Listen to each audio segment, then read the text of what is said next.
വളരെ നന്ദി. 110 ആൾക്കാരിൽ കൂടുതൽ ആൾക്കാർ ഡിജിറ്റൽ മാർക്കറ്റിംഗിന്റെ ഏറ്റവും അഡ്വാൻസ്ഡ് മോഡലായിട്ടുള്ള ഡേറ്റ ഡ്രിവൺ മാർക്കറ്റിംഗ് എന്ന് പറയുന്ന ഒരു വസ്തുതയിലേക്ക് ക്ലാസ്സിലേക്ക് വന്നത്. ഇന്ന് നമ്മൾ വളരെ കോംപ്രിഹെൻസീവ് ആയിട്ട് ഡേറ്റ ഡ്രിവൺ മാർക്കറ്റിംഗ് എന്ന് പറയുന്ന കാലഘട്ടത്തെ കുറിച്ചിട്ട് സംസാരിക്കുന്ന ഒരു കാലമാണ് ഇപ്പോൾ. ഇപ്പൊ ഞാൻ നിങ്ങളുടെ അടുത്ത് സംസാരിക്കുന്നതിന് മുന്നേ ഞാനൊരു MBA സ്കൂളാണ് ഇപ്പോൾ ഉള്ളത്. MBA സ്കൂളിൽ ഞാൻ ഡിസ്കസ് ചെയ്തത് ഈ ഡേറ്റ ഡ്രിവൺ മാർക്കറ്റിംഗ് എന്ന് പറയുന്നതിന്റെ ഒരു കൺസെപ്റ്റിനെയാണ്. ഡേറ്റ ഡ്രിവൺ മാർക്കറ്റിംഗ് എന്നുള്ളത് ചുരുക്കി ഞാൻ പറയാം. നിങ്ങൾ ഒരു ഡേറ്റ ബേസിനെ അല്ലെങ്കിൽ ഡേറ്റകളെ മാക്രോ ഡേറ്റകളും മൈക്രോ ഡേറ്റകളും വെച്ചുകൊണ്ട് എങ്ങനെ ഒരു പ്രൊഡക്റ്റ് അല്ലെങ്കിൽ സർവീസിനെ ഒരു മാർക്കറ്റിലേക്ക് പെനിട്രേറ്റ് ചെയ്യാം എന്ന് പറയുന്ന കൺസെപ്റ്റിനെയാണ് കൃത്യമായിട്ട് ഡേറ്റ ഡ്രിവൺ മാർക്കറ്റിംഗ് എന്ന് പറയാം. ഇതിന്റെ ഇമ്പോർട്ടൻസ് എന്ന് വളരെ വലുതാണ് ഇന്ന് ഇമ്പോർട്ടൻസ്. കാരണം എന്താ വെച്ചാല് ഇമ്പോർട്ടൻസ് വലുതാന്ന് പറയാൻ കാരണം ഇന്ന് ഡേറ്റ ഇല്ലാതെ നമ്മൾക്കൊരു കമ്പനിക്ക് പ്രോപ്പർ ആയിട്ട് ഒരു മാർക്കറ്റിൽ പെനിട്രേറ്റ് ചെയ്യാനോ പ്രൊഡക്റ്റ് മാർക്കറ്റ് ഫിറ്റ് കണ്ടെത്താനോ ഇന്ന് സാധിക്കില്ല. പ്രൊഡക്റ്റ് മാർക്കറ്റ് ഫിറ്റ് എന്ന് പറയുന്ന കാര്യത്തെ കണ്ടെത്താതെ നമ്മൾക്കൊരു മാർക്കറ്റിലേക്ക് വന്നു കഴിഞ്ഞാൽ ആ മാർക്കറ്റിൽ കിട്ടുന്ന ഏറ്റവും വലിയ നെഗറ്റീവ് എന്താന്ന് വെച്ച് കഴിഞ്ഞാൽ നമ്മൾ കുറച്ച് ബ്ലാങ്ക് ഡാറ്റയുടെ മുകളിലാണ് നമ്മൾ കളിക്കുക. ആ ഡാറ്റ വെച്ച് നമ്മൾ പെനിട്രേറ്റ് ചെയ്ത് കഴിഞ്ഞാൽ നമുക്ക് ഒരിക്കലും ഒരു ഗ്രോത്ത് എന്ന് പറയുന്ന സബ്സെറ്റിലേക്ക് ഇതിന് എത്തിക്കാൻ കഴിയില്ല. അപ്പൊ ഡേറ്റ വളരെ നിർബന്ധമാണ്. ബിസിനസ് ഇന്റലിജൻസ്, ബിസിനസ് അനലിറ്റിക്സ്, അതേപോലെ തന്നെ macro data, micro data, first party data, second party data, അങ്ങനത്തെ ആട്രിബ്യൂട്ടബിൾ ഡേറ്റ, ഈ ഡേറ്റകളെല്ലാം എടുത്തുകൊണ്ടാണ് നമ്മൾ ഡേറ്റ ഡ്രിവൺ മാർക്കറ്റിംഗിന്റെ ഒരു എക്കോസിസ്റ്റത്തിന് ബിൽഡ് ചെയ്യേണ്ടത്. അൺഫോർച്ചുനേറ്റ്ലി കേരളം എന്ന് പറയുന്ന നമ്മുടെ ഈ ചെറിയ സംസ്ഥാനത്ത് ഡേറ്റ ഡ്രിവൺ മാർക്കറ്റിംഗിന്റെ ഒരു അവയർനെസ് എന്ന് പറയുന്ന കൺസെപ്റ്റ് വളരെ ചെറിയ രൂപത്തിലേ വന്നു തുടങ്ങിയിട്ടുള്ളൂ ഇതുവരെ. Programmatic advertisement, performance marketing, growth marketing എന്ന് പറയുന്ന കൺസെപ്റ്റുകളിൽ കോഹോർട്ടുകൾ ഡിസൈൻ ചെയ്യുമ്പോൾ പോലും നമുക്ക് കൃത്യമായിട്ട് പറയുകയാണെങ്കിൽ ഡേറ്റനെ നമുക്ക് ഉപയോഗിക്കാൻ സാധിച്ചിട്ടില്ല. അതിന് 2-3 വിഷയങ്ങളുണ്ട്. ഒന്നാമത്തെ കാര്യം എന്താ വെച്ചാൽ ഡേറ്റ പ്രോപ്പർ ആയിട്ട് റിസർച്ച് ഡേറ്റ ഡ്രിവൺ മാർക്കറ്റിംഗിന്റെ ഏറ്റവും ബേസിക് ആയിട്ടുള്ള കൺസെപ്റ്റ് എന്താന്ന് ചോദിച്ചാൽ ആ ബേസിക് ആയിട്ടുള്ള കൺസെപ്റ്റ് എന്ന് പറഞ്ഞത് മാർക്കറ്റ് റിസർച്ച് ആണ്. മാർക്കറ്റ് റിസർച്ച് നമുക്ക് 2 രീതിയിൽ നടത്താം. നമുക്ക് ശരിക്കും കോസേഷൻ മാർക്കറ്റ് റിസർച്ചും നടത്താം, അതേപോലെ തന്നെ എവിഡൻസ് ബേസ്ഡ് മാർക്കറ്റ് റിസർച്ചും നടത്താം. ഇങ്ങനെ റിസർച്ച് ചെയ്യുന്ന കമ്പനികൾ കേരളത്തെ സംബന്ധിച്ചിടത്തോളം വളരെ കുറവായതുകൊണ്ട് ഒരു പുതിയ പ്രൊഡക്റ്റോ അല്ലെങ്കിൽ ഒരു സർവീസോ മാർക്കറ്റിലേക്ക് ഇറക്കുമ്പോൾ കൃത്യമായിട്ട് ആ മാർക്കറ്റിൽ അത് വിജയിക്കുമോ ഇല്ലയോ എന്ന് കണ്ടെത്താൻ വേണ്ടിയിട്ടാണ് നമ്മൾ ഡേറ്റയെ കൃത്യമായിട്ട് ഉപയോഗിക്കാം. ഇപ്പൊ എന്റെ കൊളീഗ് മിസ്റ്റർ അക്ഷൻ ഈ കോളിൽ ജോയിൻ ചെയ്തിട്ടുണ്ട്. ഞങ്ങൾ ഒരിക്കൽ കണ്ട സമയത്ത്, ഗുഡ് മോർണിംഗ് അക്ഷൻ, ഞങ്ങൾ ഒരിക്കൽ കണ്ട സമയത്ത് ഞങ്ങൾ ഡിസ്കസ് ചെയ്തൊരു പോയിന്റ് ആയിരുന്നു റീറ്റെയിൽ മാർക്കറ്റിംഗ് എന്ന് പറയുന്ന സ്ഥലത്ത് ക്രെറ്റിയോ എന്ന് പറയുന്ന പ്ലാറ്റ്ഫോമിന്റെ സ്വാധീനം എന്താണെന്ന്. അപ്പൊ നമ്മളിന്ന് മെറ്റയും ഗൂഗിളും മാത്രം കൊണ്ട് നമുക്കൊരു പെർഫോമൻസ് മാർക്കറ്ററോ അല്ലെങ്കിൽ ഒരു ഡേറ്റ ഡ്രിവൺ മാർക്കറ്ററോ എത്തിപ്പെടാൻ പറ്റില്ല. അതിന്റെ കാരണം എന്താന്ന് വെച്ച് കഴിഞ്ഞാൽ കൃത്യമായിട്ട് ഇപ്പൊ ഞാൻ ഒരു ചില സ്റ്റാറ്റിസ്റ്റിക്സ് നിങ്ങളെ മുന്നിൽ പറയാം. ലോകത്ത് മൊത്തം സെർച്ച് നടക്കുന്നതിൽ 8.5 ബില്യൺ സെർച്ചാണ് ഇന്ന് ഗൂഗിളിൽ നടക്കുന്നത്.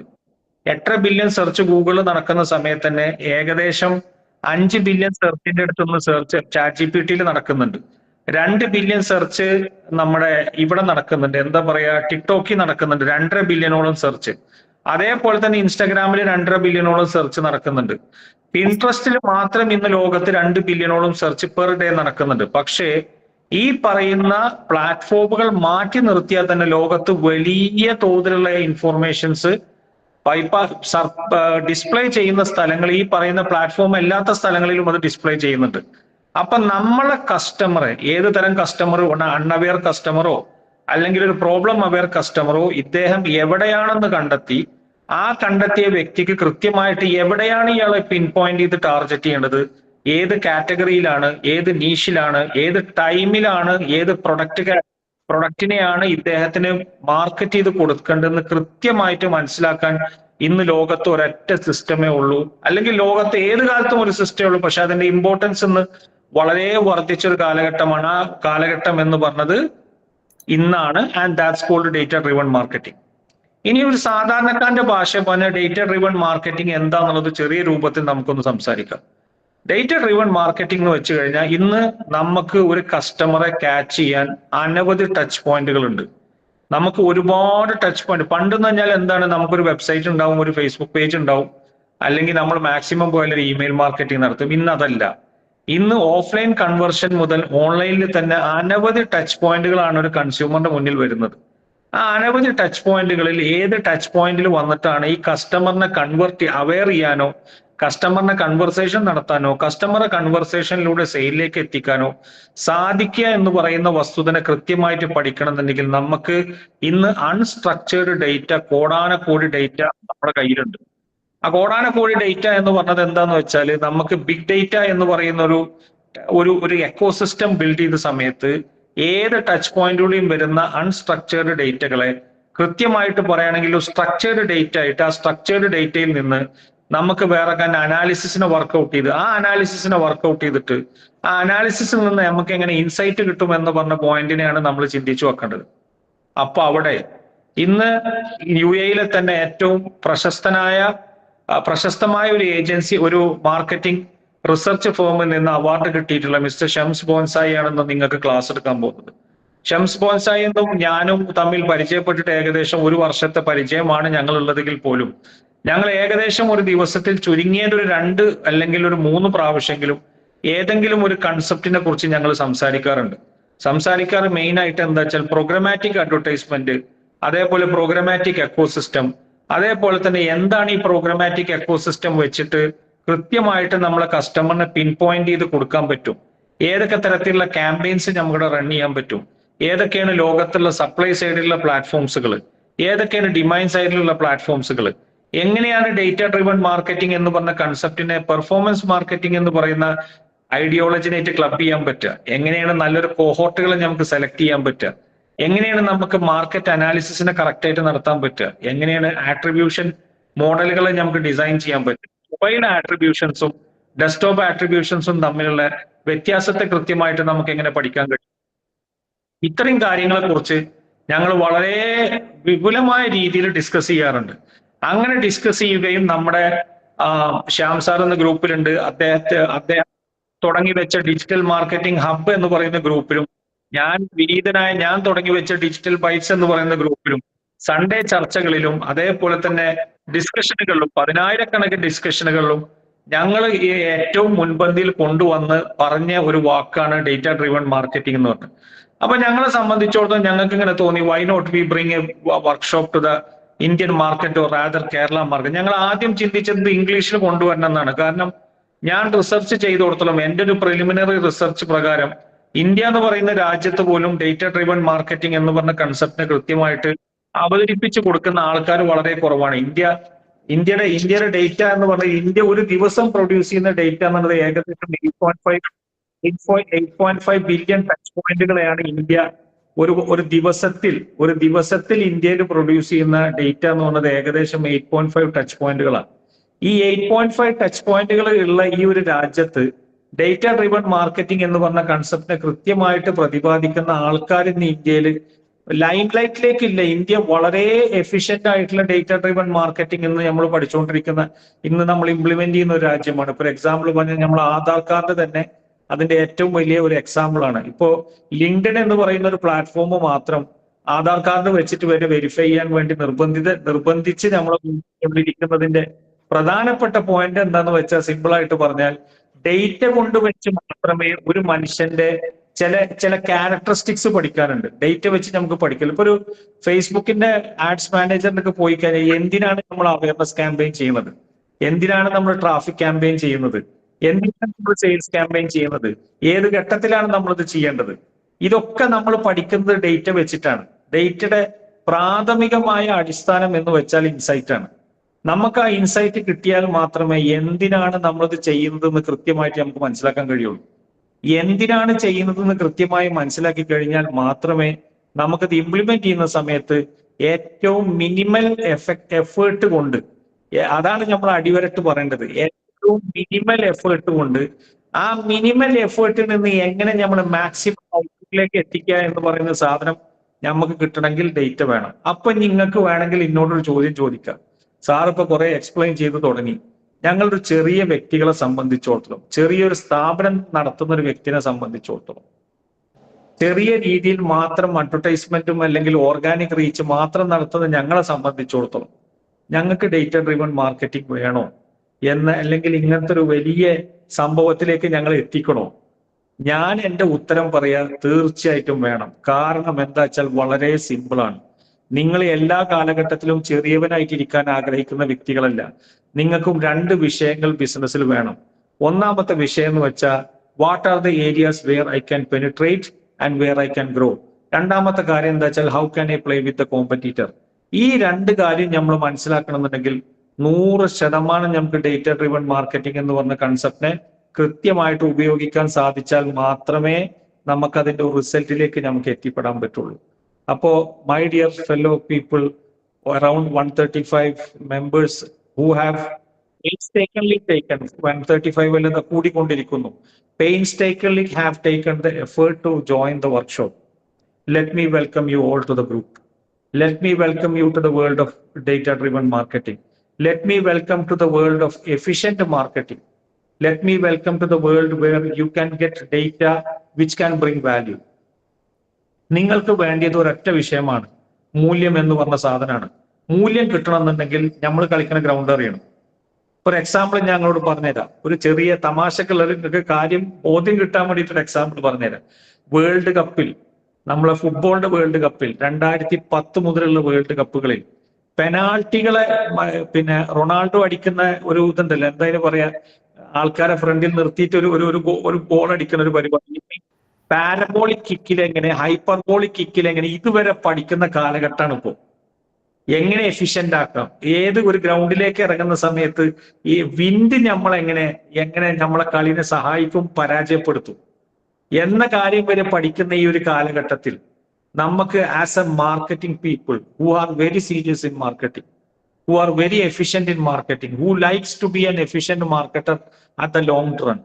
കേരളത്തിൽ ആദ്യമായിട്ട്, it's thanks to Mr. Shams that he is bringing a workshop which brings immense value in the aspect of data driven marketing, which brings immense value. ഞാനത് പറയാതിരിക്കാൻ കഴിയില്ല. It brings immense value to the field.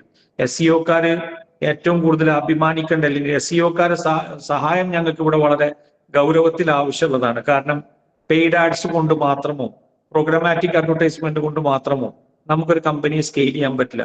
നമ്മൾക്കൊരു കമ്പനിയെ recognise ചെയ്യാൻ പറ്റില്ല. നമ്മൾക്കൊരു കമ്പനിക്ക് value കൊണ്ടുവരാൻ പറ്റില്ല. നമുക്ക് ഓർഗാനിക് ഗ്രാഫ് കൊണ്ടുവരാൻ പറ്റില്ല. പക്ഷേ അവയർനെസ് സ്റ്റേജ് എന്ന് പറയുന്ന ഒരു സ്ഥലത്ത് പെർഫോമൻസ് മാർക്കറ്റിംഗ്, പ്രോഗ്രാമാറ്റിക് അഡ്വർടൈസ്മെന്റ് എന്ന് പറയുന്നതിന്റെ concept, it brings immense value for the unaware audience to come to the aware category. അവിടെ പ്രോഗ്രാമാറ്റിക് അഡ്വർടൈസ്മെന്റിനും ഡേറ്റ ഡ്രിവൺ മാർക്കറ്റിംഗിനും has immense potential. So thank you Mr. Shams who have taken a painstaking approach to bring the program in the Malayalam format for our younger generation and the experienced people. Thank you very much everyone who have taken the painstaking effort to join the program. And we appreciate that you have taken the approach. Thank you very much. So over to you, Mr. Shams. You can take the dais from here. Thank you. Thank you, sir. Thank you very much.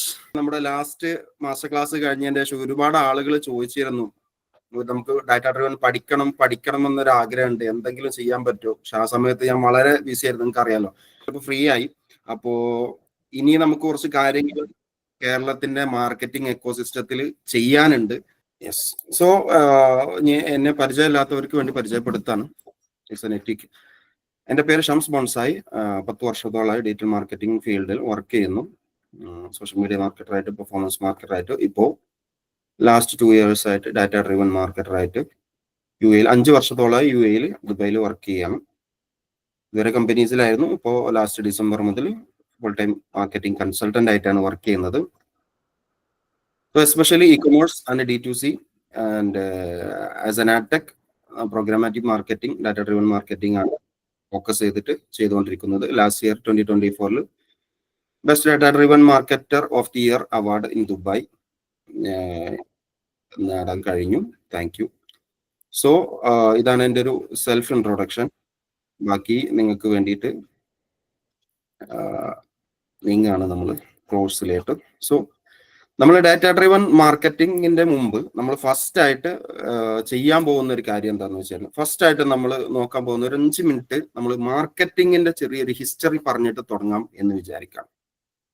മാർക്കറ്റിംഗിന്റെ ഒരു evolution ആണ് ഞാൻ first പറയാൻ പോകുന്നത്. നിങ്ങൾ മാർക്കറ്റിംഗിലേക്ക് ഇറങ്ങി വരുന്ന ആളാണ്. നിങ്ങൾ ഡിജിറ്റൽ മാർക്കറ്റേഴ്സ് ഉണ്ട്, പെർഫോമൻസ് മാർക്കറ്റേഴ്സ് ഉണ്ട്, എന്നെക്കാൾ വിവരവും അറിവുള്ള ആളുകളുണ്ട് ഈ ഗ്രൂപ്പിൽ.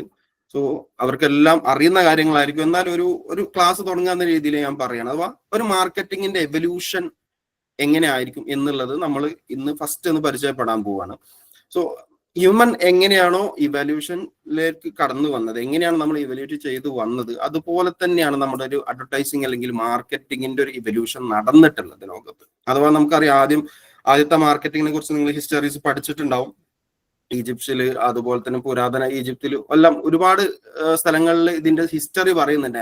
എങ്ങനെയാണ് അഡ്വർടൈസിംഗിലേക്ക് വന്നത്. ആദ്യം ബോർഡുകൾ കാണിച്ചിട്ടും അല്ലെങ്കിൽ ബോർഡുകൾ എഴുതിയിട്ടും തുണിയിൽ എഴുതിയിട്ടും അങ്ങനെയൊക്കെ ഒരുപാട് ഹിസ്റ്ററികൾ നിങ്ങൾക്ക് നോക്കി പഠിച്ചാൽ അറിയാൻ പറ്റും. അങ്ങനെ എവല്യൂഷനിലൂടെ കടന്നു വന്ന ഒരു അഡ്വർടൈസിങ് പ്ലാറ്റ്ഫോം, ഈ പ്ലാറ്റ്ഫോം ഒരു അഡ്വർടൈസിങ് ആക്ടിവിറ്റി എന്ന് പറയുന്നത് ഇതിനെ, ഈ ആക്ടിവിറ്റിയെ നമ്മൾ ഡെവലപ്പ് ചെയ്ത് ആവശ്യങ്ങൾക്കും സന്ദർഭങ്ങൾക്കും വ്യക്തികൾക്കും സമൂഹത്തിനും അനുസരിച്ച് ഡെവലപ്പ് ചെയ്ത് ഇവോൾവ് ചെയ്ത് വന്ന വലിയൊരു ടെക്നോളജിയാണ് ശരിക്കും പറഞ്ഞു കഴിഞ്ഞാൽ ഈ അഡ്വർടൈസിങ് എന്ന് പറയുന്നത്. ഒരു വലിയൊരു ഫീൽഡാണ് ശരിക്കും. നമ്മളിപ്പോ ഇത്രയും വർഷമായിട്ടും ഞാനൊന്നും ഇതിന്റെ ഒരു നല്ലൊരു ലെവലിലോട്ട് പോലും എത്തിയിട്ടില്ല. ഇനിയും ഒരുപാട് by thinking, by strategically, by activity, by technology എല്ലാം എത്താനുണ്ട്. എന്നാൽ നമ്മളൊരു ജേണിയിലാണ്. അത് തന്നെയാണ് ഈ വെബിനാറിനോട് ഞാൻ ഉദ്ദേശിക്കുന്നത്. ഒരു വെബിനാർ എന്ന് പറഞ്ഞു കഴിഞ്ഞാൽ ഇപ്പൊ നമ്മൾ കേരളത്തിൽ കൊണ്ടുവരാൻ പോകുന്ന ഒരു ലേണിംഗ് ജേണി ഉണ്ട്, ഡാറ്റ ഡ്രിവൺ മാർക്കറ്റിംഗിന്റെ. അത് ലാസ്റ്റ് ഞാൻ പറയാം, അതിന്റെ ഡീറ്റെയിൽസ് ഞാൻ പറയും. ഒരു കോഴ്സ് പോലെ ഒരു ലേണിംഗ് ജേണി ഉണ്ട്.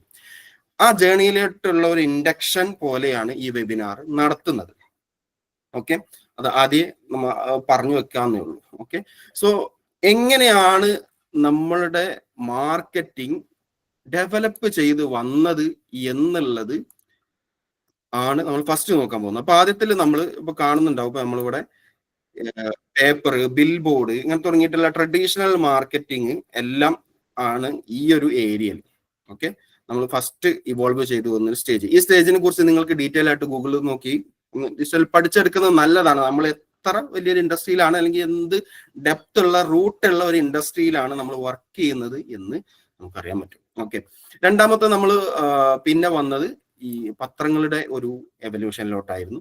മൂന്നാമത് പിന്നെ നമ്മൾ റേഡിയോ, സൗണ്ട്, അതിലുള്ള അഡ്വർടൈസിങ്ങിലൂടെ ലോകത്ത് ഒരുപാട് ആളുകൾ ബിസിനസ്സും മറ്റുള്ള കാര്യങ്ങളും ചെയ്തു തുടങ്ങി. ഓക്കെ, പിന്നെ വന്നിട്ടുള്ളത് TV ആണ്. TV നമുക്കറിയാം, നമ്മുടെയൊക്കെ ഒരു ഓർമ്മയിൽ ഏറ്റവും കൂടുതൽ ഉണ്ടായിരിക്കുന്ന പ്രധാനപ്പെട്ട ഒരു അഡ്വർടൈസിങ് എന്നുള്ളത് നമ്മൾ കണ്ടിട്ടുണ്ടാവും. ഈ പത്രം, റേഡിയോ, അതുപോലെ തന്നെ TV. ഈ 3 കാര്യങ്ങൾ അഡ്വർടൈസിങ്ങിന്റെ ഒരു വളർച്ച, അതിന്റെ എവല്യൂഷനും അതിന്റെ ഡെവലപ്മെന്റും ഒക്കെ കണ്ടിട്ടുള്ള ഒരാളുകളാണ് നമ്മൾ, അല്ലെ? സോ അത് കഴിഞ്ഞാൽ പിന്നെ നമുക്ക് വരുന്നത്, നമ്മളൊരു 90s ശേഷം കമ്പ്യൂട്ടറുകൾ നമ്മുടെ ലോകത്ത് വന്നു. അതോ കമ്പ്യൂട്ടറിൽ ആളുകൾ സമയം ചെലവഴിക്കാൻ തുടങ്ങുമ്പോൾ ഇതൊക്കെ പ്രധാനപ്പെട്ട ഒരു കാര്യം എന്താണെന്ന് വെച്ചാൽ, ആളുകളിലേക്ക് ബിസിനസിന്റെ അല്ലെങ്കിൽ നമ്മുടെ പ്രോഡക്റ്റിന്റെ അല്ലെങ്കിൽ നമ്മുടെ സർവീസിന്റെ ഡീറ്റെയിൽസ് അല്ലെങ്കിൽ സന്ദേശം, മെസ്സേജ് പാസ് ചെയ്യാൻ വേണ്ടിയിട്ട് എന്ത് ചെയ്യണം എന്നുള്ള ആലോചനയിൽ നിന്ന് ആളുകൾ എവിടെ കൂടുതൽ സമയം സ്പെൻഡ് ചെയ്യുന്നോ അവിടെ നമ്മുടെ സന്ദേശം എത്തിക്കാം എന്നുള്ള ഒരു ഐഡിയോളജിയിൽ നിന്നാണ് മാർക്കറ്റിംഗ് വരുന്നത്. മനസ്സിലായോ? സോ ആദ്യ കാലഘട്ടത്തിൽ നമ്മൾ ചന്തകളിലായിരുന്നു ഇതിന്റെ പുരാതന കാര്യങ്ങൾ. ചന്തകൾ, കുതിരപ്പുറത്ത്, തോലിന്റെ പുറത്ത്, ശീലയുടെ പുറത്ത്, കുടികളിൽ, ഇങ്ങനെ ഒരുപാട് സ്ഥലങ്ങളിലായിരുന്നു. അത് ആളുകൾ എവിടെ കൂടുതൽ സമയം സ്പെൻഡ് ചെയ്യുന്നു അവിടെയാണ് അവരെ നമുക്ക് ഫ്രീ ആയിട്ട് കിട്ടാനും അവരെ കൺവിൻസ് ചെയ്യാനുള്ള ഒരു സമയം, സാഹചര്യം നമുക്ക് കിട്ടുന്നത്. ഇതാണ് ഇതിന്റെ ഫണ്ടമെന്റൽ. മനസ്സിലായോ? സോ അവിടെ പത്രം വായിച്ചിരുന്ന കമ്മ്യൂണിറ്റി പത്രത്തിൽ വരുന്ന ന്യൂസുകളെ വളരെ സീരിയസ് ആയിട്ട് എടുത്തുകൊണ്ടിരുന്ന ഒരു സമൂഹത്തിന് പത്രത്തിൽ ഒരു പരസ്യം ചെയ്യുമ്പോൾ പത്രത്തിൽ എടുക്കുന്ന സത്യത്തിന്റെ കൂടെ, സത്യമായ വാർത്തകളുടെ സീരിയസ്നെസ്സിന്റെ മനോഭാവത്തോടു കൂടി നമ്മുടെ ബിസിനസിന്റെ കാര്യങ്ങൾ ആ ഒരു സൈക്കോളജിക്കൽ സ്റ്റാൻഡിൽ നിന്നുകൊണ്ട് വായിക്കുമ്പോൾ നമ്മുടെ പരസ്യങ്ങളെ സ്വാഭാവികമായിട്ടും ട്രസ്റ്റ് ചെയ്യാനുള്ള ഒരു സംഭവം, ഒരു പ്രാക്ടീസ് അല്ലെങ്കിൽ ഒരു ബെനിഫിറ്റ് ഇതിന്ന് കിട്ടുന്നുണ്ട് എന്നുള്ളത് കൊണ്ടാണ് എന്ത് ചെയ്യുന്നത്, നമ്മൾ ഈ മാർക്കറ്റിംഗ് ആളുകൾ എവിടെയാണ് ഉള്ളത് അതിനനുസരിച്ച് നമ്മൾ ചെയ്യാൻ തുടങ്ങുന്നത്. മനസ്സിലായോ? സോ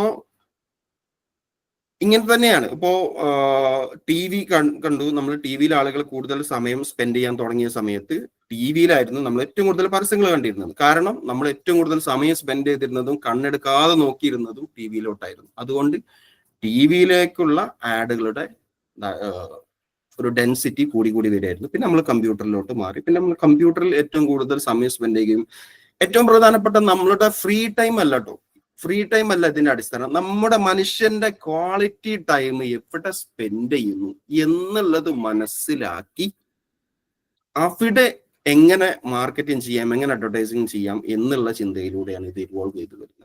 മനസ്സിലായോ? അത് എന്തുകൊണ്ടാണ് ഞാൻ ഈ വേർഡ് പ്രത്യേകം പറഞ്ഞത്? നമ്മുടെ ക്വാളിറ്റി സമയം എവിടെ സ്പെൻഡ് ചെയ്യുന്നു എന്നുള്ളത് മനസ്സിലാക്കുക എന്നുള്ളതാണ് അടിസ്ഥാനം എന്ന് പറയാൻ കാരണം ഞാൻ ലാസ്റ്റിലോട്ട് നമ്മൾ പ്രോഗ്രാമാറ്റിക്കിന്റെ ടെക്നോളജി സെഷൻ ഇവിടെ പറയാം. എസ്പെഷ്യലി ഈ സെഷനെ കുറിച്ച് ഞാൻ ഒന്ന് പറയാം. ആദ്യം 2 സെഷൻ ആയിരിക്കും ഇത് ഉണ്ടാവുക. ആദ്യത്തെ 1 മണിക്കൂർ നമ്മൾ ഡാറ്റ ഡ്രിവൺ പറയും, 2ാമത്തെ മണിക്കൂർ നമ്മൾ പ്രോഗ്രാമാറ്റിക് മാർക്കറ്റിംഗിന്റെ കാര്യങ്ങൾ പറയും. ലാസ്റ്റിൽ നമ്മൾ കോഴ്സിന്റെ ഡീറ്റെയിൽസും അതുപോലെ തന്നെ Q&A സെഷനും ഡീറ്റെയിൽ ആയിട്ടുണ്ടാവും. ഓക്കെ. സോ പിന്നീട് നമ്മൾ മൊബൈലിലോട്ട് മാറി. പിന്നെ മൊബൈലിലൂടെയാണ് നമ്മുടെ ലോകം, മൊബൈലായിരുന്നു നമ്മുടെ ലോകം. അത് കഴിഞ്ഞു. സോ ഇതാണ് അതിന്റെ ഒരു ടെക്നോളജി. അഥവാ സൈൻ ബോർഡുകളിൽ നിന്ന് ലീഫ്ലെറ്റുകളിലേക്ക് നമ്മൾ മാറുന്നു, ലീഫ്ലെറ്റുകളിൽ നിന്ന് ന്യൂസ് പേപ്പറുകളിലേക്ക്, പിന്നെ മാഗസിനിലോട്ട്, പിന്നെ റേഡിയോയിലോട്ട്, ടി വിയിലോട്ട്, പിന്നെ പതുക്കെ പതുക്കെ വെബ്സൈറ്റിലോട്ട്, പിന്നെ ആപ്ലിക്കേഷനിലോട്ട് അഥവാ മൊബൈലിലോട്ട്. ഓക്കെ.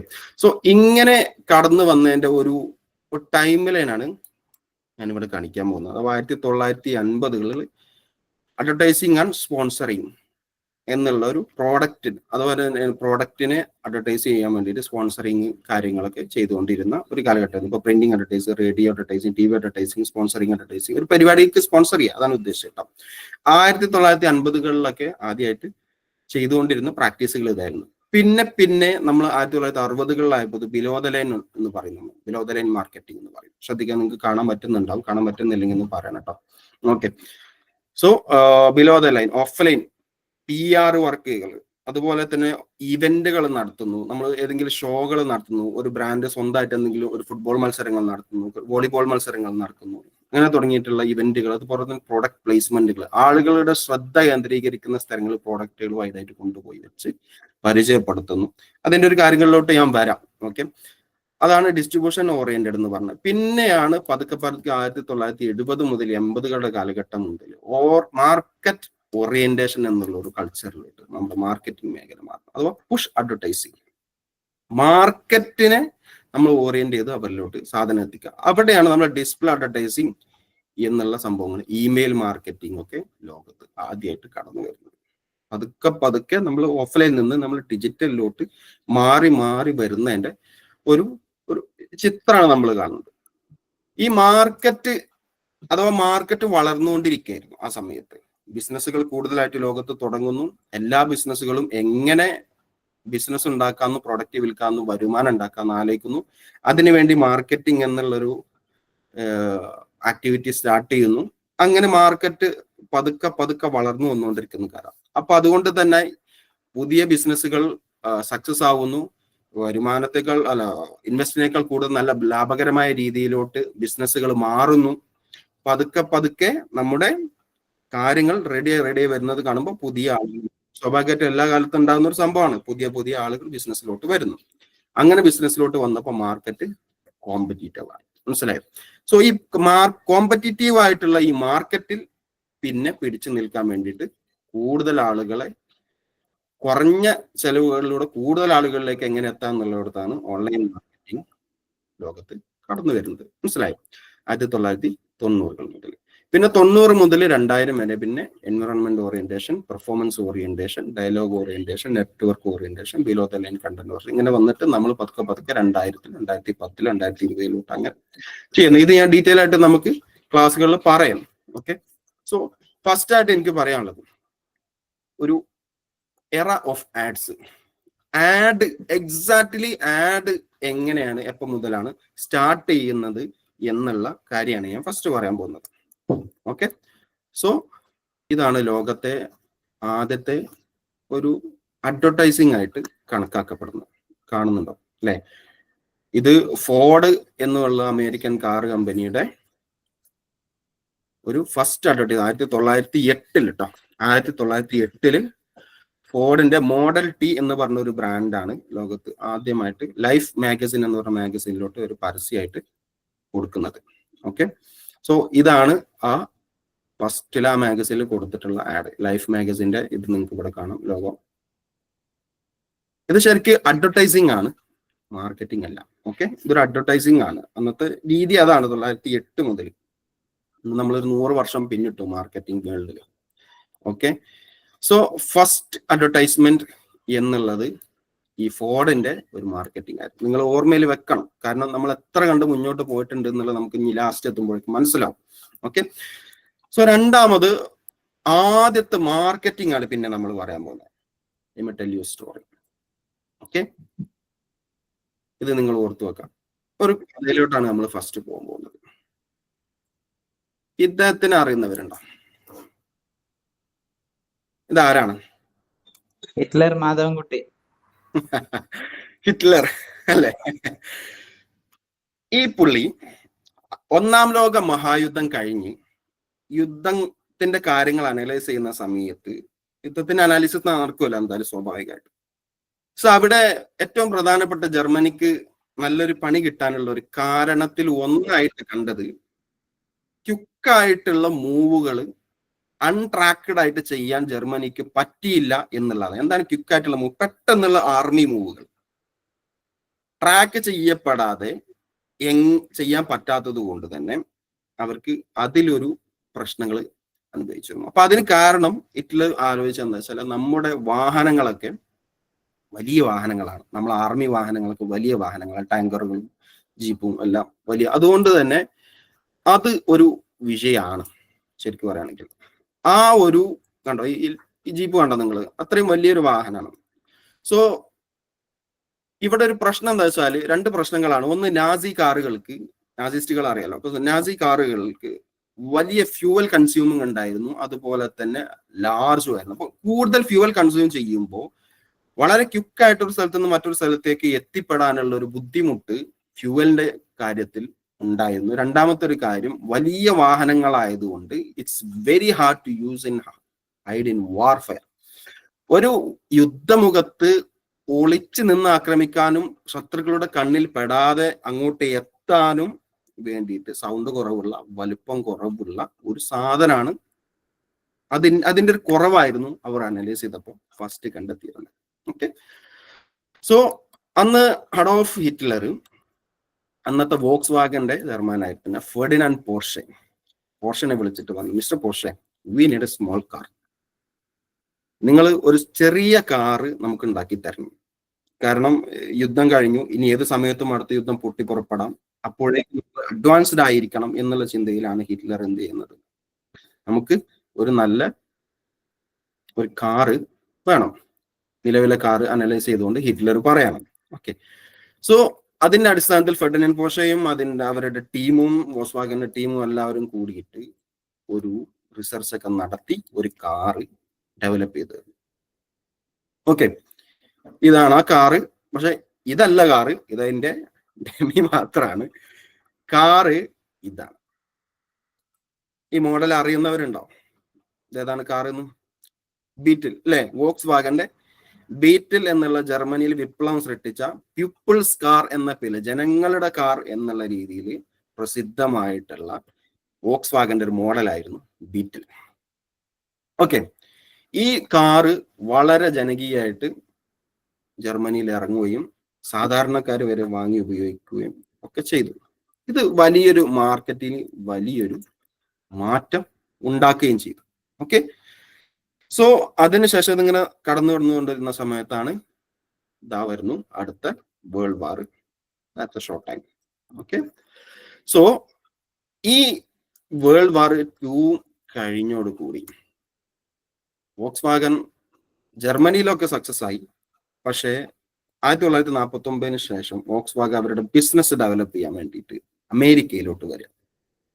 ഓക്കെ, അമേരിക്ക 1949 വന്നു. അതുകൊണ്ട് ഒരു 10 വർഷത്തോളം മാർക്കറ്റിൽ കയറാൻ നോക്കി. ചെറിയ രീതിയിലുള്ള സെയിലുകളും കാര്യങ്ങളൊക്കെ ഉണ്ടായി.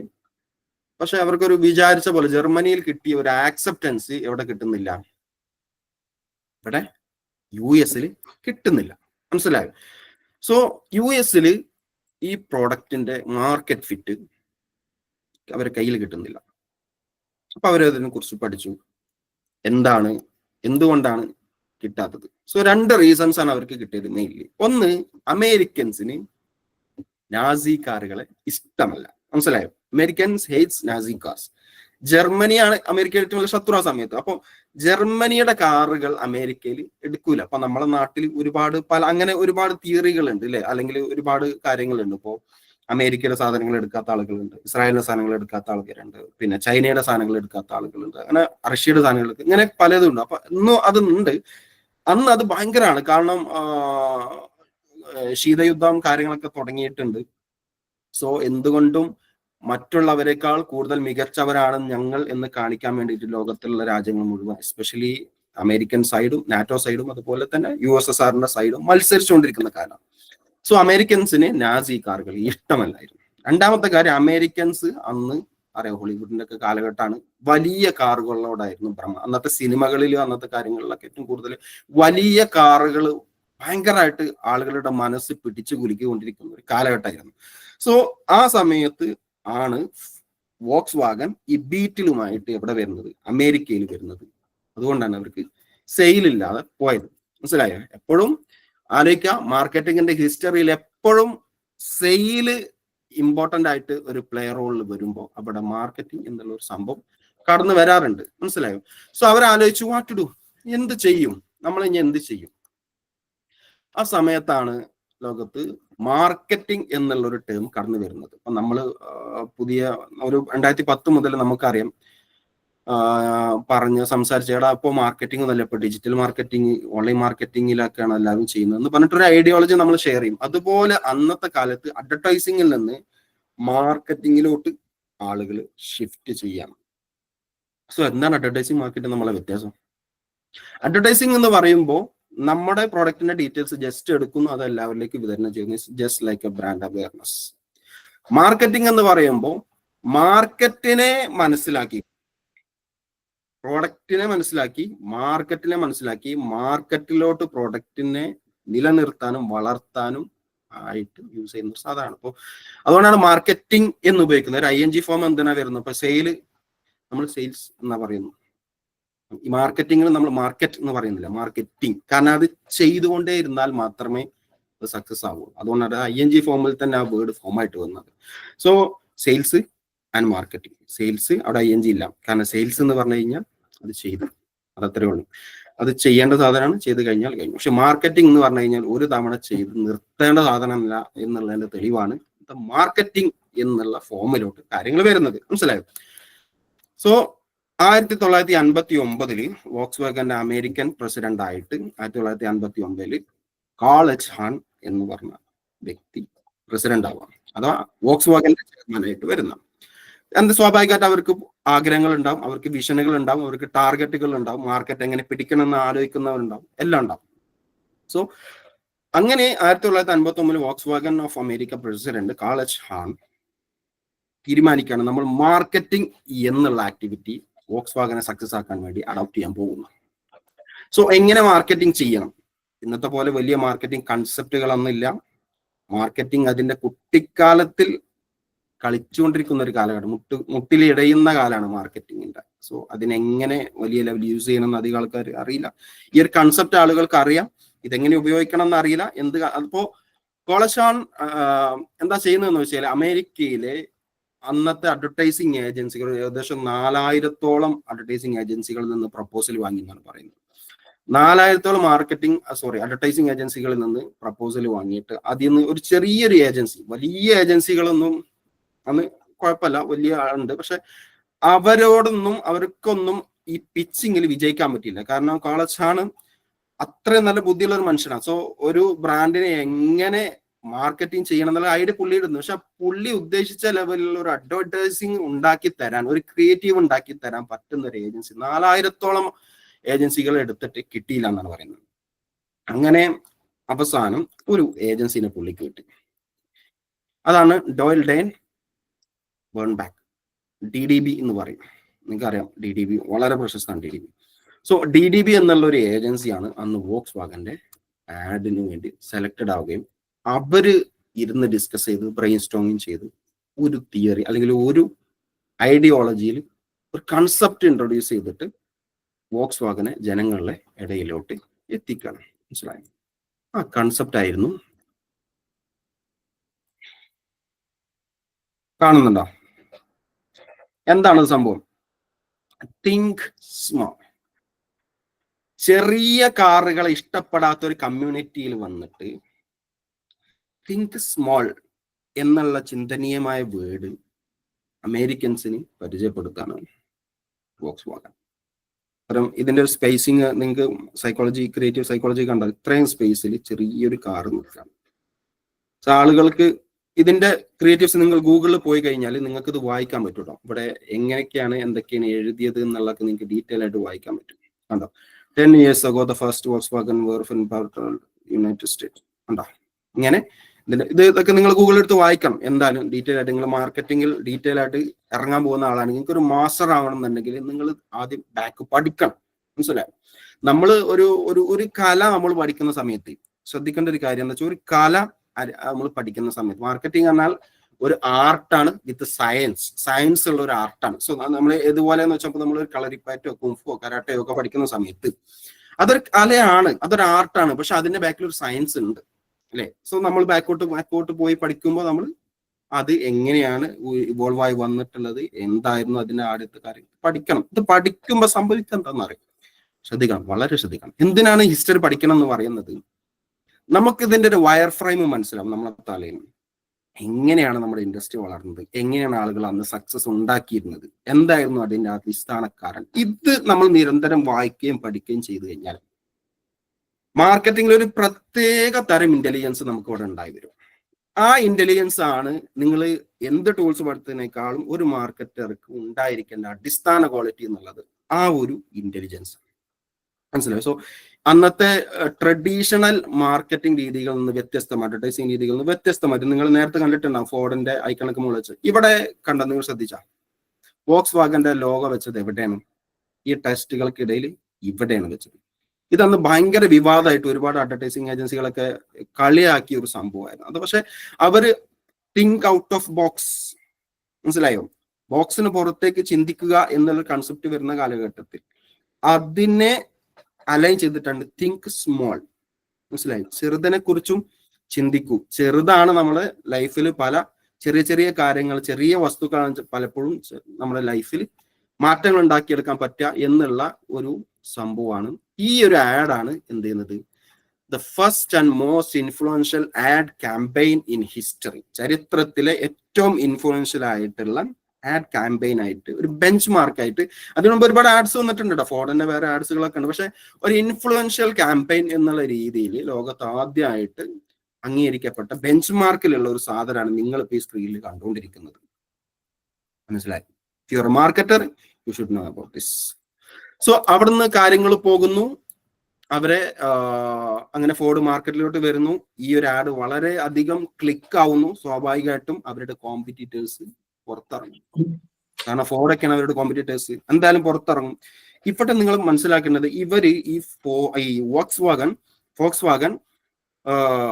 വീണ്ടും അവിടെ നിർത്തിയില്ല. അവർ അഡ്വർടൈസിങ് ചെയ്തു, ഭയങ്കര സക്സസ് ആയി. അവിടെ നിർത്തുന്നില്ല. അവര് വീണ്ടും ഡീപ്പായിട്ട് പഠിക്കുകയാണ്. എന്താണ് ഞങ്ങളുടെ കസ്റ്റമേഴ്സ്, എന്താണ് ഞങ്ങളുടെ കസ്റ്റമേഴ്സിന്റെ ടച്ച് പോയിന്റ്, എന്താണ് നമ്മുടെ ICP, ഐഡിയൽ കസ്റ്റമർ പ്രൊഫൈൽ. നമ്മൾ ലാസ്റ്റ് പെർഫോമൻസ് മാർക്കറ്റിംഗിന്റെ മാസ്റ്റർ ക്ലാസ്സിൽ ഞാൻ ആ ടോപ്പിക് പറഞ്ഞിരുന്നു, എങ്ങനെയാണ് ICP ക്രിയേറ്റ് ചെയ്യുന്നിരുന്നത്. ഇതൊന്നും എന്തെങ്കിലും തുടങ്ങിയിട്ടുള്ള കാര്യമല്ല. ഇതൊക്കെ അടിസ്ഥാനാണ്. ബേസിക് ബയോളജി എന്ന് പറയുന്ന പോലുള്ള ഒരു സാധനമാണ് ശരിക്കും പറഞ്ഞു കഴിഞ്ഞാൽ ഈ ICP എന്നുള്ളത്. അപ്പൊ അന്ന് 1959 നിങ്ങൾ ആലോചിക്കണം, നമ്മളെ നാട്ടിൽ ഇന്ത്യ 1959 നമ്മുടെ നാട്ടിലുള്ള നാട്ടുകാർ എന്തൊക്കെ ചെയ്തുകൊണ്ടിരിക്കുക എന്ന് ആലോചിച്ച് നോക്കുക. അന്ന് അവരവിടെ എന്ത് ചെയ്യുന്നു, മാർക്കറ്റിംഗ് എങ്ങനെ വരുന്നുണ്ടല്ലോ. അപ്പൊ ICP കൃത്യമായി ഡിഫൈൻ ചെയ്ത് ഓരോ ICPയുടെയും പെയിൻ പോയിന്റ്സ് എന്താണ്, ടച്ച് പോയിന്റ്സ് എന്താണെന്ന് മനസ്സിലാക്കി അവർ ക്യാമ്പയിൻ സ്റ്റാർട്ട് ചെയ്യാൻ ഒരൊറ്റ പോസ്റ്ററിൽ നിർത്തുന്നില്ല. വീണ്ടും അവർ അടുത്ത ക്യാമ്പയിനിലോട്ട് പോവുകയാണ്. അങ്ങനെ രണ്ടാമത്തെ ആഡ് വന്നു. കാണുന്നുണ്ടോ? അല്ലേ? Yes. House things to shape known മനസ്സിലായോ? ഇന്ന് ലോകത്ത് ഏതൊരാൾക്കും തിരിച്ചറിയാൻ പറ്റുന്ന 2 ഷേപ്പ്. ഒന്ന് ഏതാണ്? ആ കുപ്പി ഏതാണ്? ആ കുപ്പി ഏതാണ്? കൊക്കക്കോള. Of course Coke. രണ്ടാമത്തത് എന്താണ്? വോക്സ്വാഗന്റെ ബീറ്റിലാണ്. മനസ്സിലായോ? ബീറ്റിൽ എന്ന് പറഞ്ഞ വാക്കിന്റെ അർത്ഥം എന്താ? ബീറ്റിൽ എന്ന് പറഞ്ഞാൽ വണ്ട് എന്നാണ്. വണ്ട് അല്ലെ? സോ ഈ വണ്ടിനെ പോലെ, ഒരു കറുത്ത വണ്ടിനെ പോലെ അത്രയും ചെറിയ ഒരു വാഹനം, അതാണ് അവർ. അപ്പൊ എവിടെ നിന്നും ആളുകൾക്ക് നോക്കിയാൽ പെട്ടെന്ന് ഐഡന്റിഫൈ ചെയ്യുമ്പോൾ തന്നെ ലോകത്തെ 2 ഷേപ്പ്, ഒന്ന് കോക്കും ഒന്ന് ബീറ്റലും. മനസ്സിലായോ? സോ ഇതെന്താണ് സംഭവിക്കുന്നത് ഇവിടെ?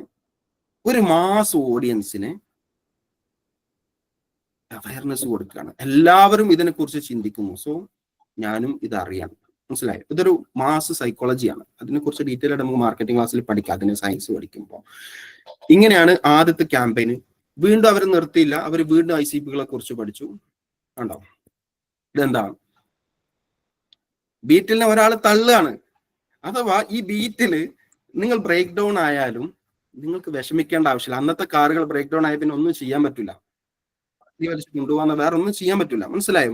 പക്ഷെ ബീറ്റിൽ അവിടെ ഒരു ജീനിയസ് മാർക്കറ്റിംഗ്, ഒരു ICPയെ മനസ്സിലാക്കിക്കൊണ്ട്, അവരുടെ പെയിൻ പോയിന്റ് മനസ്സിലാക്കിക്കൊണ്ട് ഒരു ആഡ് വെക്കുന്നു. And if you run out of gas, നിങ്ങൾക്ക് ഫ്യൂവൽ ഇല്ലെങ്കിൽ ഇറ്റ്സ് ഈസി ടു പുഷ്, നിങ്ങൾക്ക് അത് ഉന്തി വീട്ടിലെത്തിക്കാം. മനസ്സിലായോ? സോ വലിയ കാറുകൾ ഉപയോഗിക്കുന്ന ആളുകളെ എങ്ങനെ ചെറിയ കാറുകളിലേക്ക് കൊണ്ടുവരണം എന്നുള്ള തോട്ട്, ആ പെയിൻ പോയിന്റ് അവരെ ഡ്രൈവ് ചെയ്യുന്ന അവയർനെസ്സിൽ നിന്നും അവരൊരു കൺസിഡറേഷൻ സ്റ്റേജിലേക്ക് കൊണ്ടുപോകുന്ന ഒരു ഫണലാണ് നമ്മൾ ഈ കണ്ടുവരിക്കുന്നത്. എന്ന് 2015, 2016, 2020 അല്ല ഈ ഫണൽ നടന്നുകൊണ്ടിരിക്കുന്നത്. 1959 മനസ്സിലായോ? സോ ഗ്യാസ് ഇല്ലെങ്കിൽ നിങ്ങൾക്ക് ഇത് തള്ളിക്കൊണ്ടാവുന്നേ ഉള്ളൂ. അപ്പൊ ആളുകൾ വീണ്ടും തിങ്ക് സ്മോൾ, ഞാൻ നേരത്തെ പറഞ്ഞ പോലെ തിങ്ക് സ്മോൾ, ചെറുതിലേക്ക് കൂടുതൽ അട്രാക്ട് ആയിക്കൊണ്ട് ചിന്തിച്ചുകൊണ്ടിരിക്കുകയാണ്. വീണ്ടും അവർ ക്യാമ്പയിൻസ് ചെയ്യുന്നു, അവരുടെ ICP. Nobody is perfect. എന്താണെന്നറിയാം? ഇവരിങ്ങനെ മാർക്കറ്റിംഗ് ചെയ്തപ്പോൾ സ്വാഭാവികമായിട്ടും കോമ്പറ്റീറ്റേഴ്സ് ഇറങ്ങും. കോമ്പറ്റീറ്റേഴ്സ് ഇവരെ കളിയാക്കിയിട്ട് ഒരുപാട് പോസ്റ്റേഴ്സ് ഇറങ്ങി. ഇതൊന്നും ഒരു പെർഫെക്റ്റ് കാറല്ല, ഇതൊക്കെ ഒരു കാറാണോ, എന്താണ് ഇതിന്റെ കോലം, ഇതിന് അങ്ങനെ പ്രശ്നങ്ങളുണ്ട്, ഇങ്ങനെ പ്രശ്നങ്ങളുണ്ട് എന്നൊക്കെ പറഞ്ഞിട്ട് മാർക്കറ്റിൽ അവിടെ ഒരു ക്യാമ്പയിൻ കൊണ്ടുവന്നു. നോബഡി ഈസ് പെർഫെക്റ്റ്, ആരും പെർഫെക്റ്റ് അല്ല എന്നുള്ള മോസ്റ്റ് വേൾഡ് ഫേമസ് ആയിട്ടുള്ള ഒരു ക്യാപ്ഷനും കൊണ്ടാണ് പിന്നീട് വോക്സ്വാഗൻ ബീറ്റിൽ വരുന്നത്. അത് കഴിഞ്ഞ് വീണ്ടും വീണ്ടും വീണ്ടും വരുന്നുണ്ട്. ഇത് കണ്ടോ? Repair I've got enough parts to build them. മനസ്സിലായോ? നിങ്ങൾക്കൊരു ബീറ്റിൽ എടുത്തിട്ട് നേരെ ഡിസ്മാൻഡിൽ ചെയ്ത് കഴിഞ്ഞ് നിങ്ങൾക്ക് തന്നെ മാൻഡിൽ ചെയ്യാവുന്ന അത്രയും കുറച്ച് പാർട്ടുകൾ മാത്രമേ ബീറ്റിലിനുള്ളൂ. അതുകൊണ്ട് ഏതൊരാൾക്കും സ്വന്തം നിലയിൽ, ഒരു ഡ്രൈവർക്ക് തന്നെ സ്വന്തം നിലയിൽ റിപ്പയർ ചെയ്യാവുന്ന ഒരു കാറാണ് ബീറ്റിൽ എന്ന് പറഞ്ഞുകൊടുക്കൂടി മാർക്കറ്റ് കംപ്ലീറ്റ്ലി എവിടെ വന്നു? ബീറ്റിലിന്റെ സൈഡിലോട്ട് വന്നു. മനസ്സിലായി? ഇതിന്റെ ഓപ്പോസിറ്റ് സൈഡിൽ ഫോർഡ് ചെയ്യുന്ന വേറെ മാർക്കറ്റിംഗ് കാര്യങ്ങളൊക്കെ ഉണ്ട് കേട്ടോ. പക്ഷെ ഇവരെങ്ങനെയാണ് ഒന്നുമില്ലാത്തവിടത്തുനിന്ന് ലെവൽ 3 ലെവൽ 4 ബീറ്റിൽ, വോക്സ്വാഗന്റെ ബീറ്റിൽ 1960കളിലൂടെ കടന്നു വന്നത് എന്നുള്ള ഒരു സംഭവമാണ് ഞാൻ ഇവിടെ പറയാൻ പോകുന്നത്. ഇത് ഹിസ്റ്ററിയാണ്. മനസ്സിലായി? ഇങ്ങനെയാണ് മാർക്കറ്റിംഗ്. നമ്മൾ വിചാരിക്കും നമ്മളാണ് ഏറ്റവും വലിയ ബുദ്ധിയുള്ള ജനറേഷൻ എന്നൊക്കെ നമ്മൾ വിചാരിക്കാറുണ്ട്. പക്ഷെ അന്ന് 1959കളിൽ ലോകത്ത് അരിയെക്കുറിച്ചും ഗോതമ്പിനെ കുറിച്ചൊക്കെയാണ് ഡിസ്കഷൻ നടക്കുന്നത്.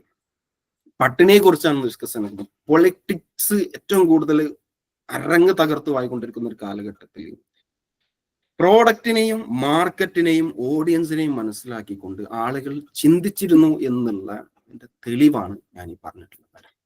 എത്രമാത്രം ഡാറ്റ, ഇന്നത്തെ പോലെ നമ്മൾ ഡാറ്റ ഡ്രിവൺ മാർക്കറ്റിംഗ് അന്നില്ല. ഡാറ്റകൾ അനലൈസ് ചെയ്യുന്ന സോഫ്റ്റ്വെയറുകളില്ല.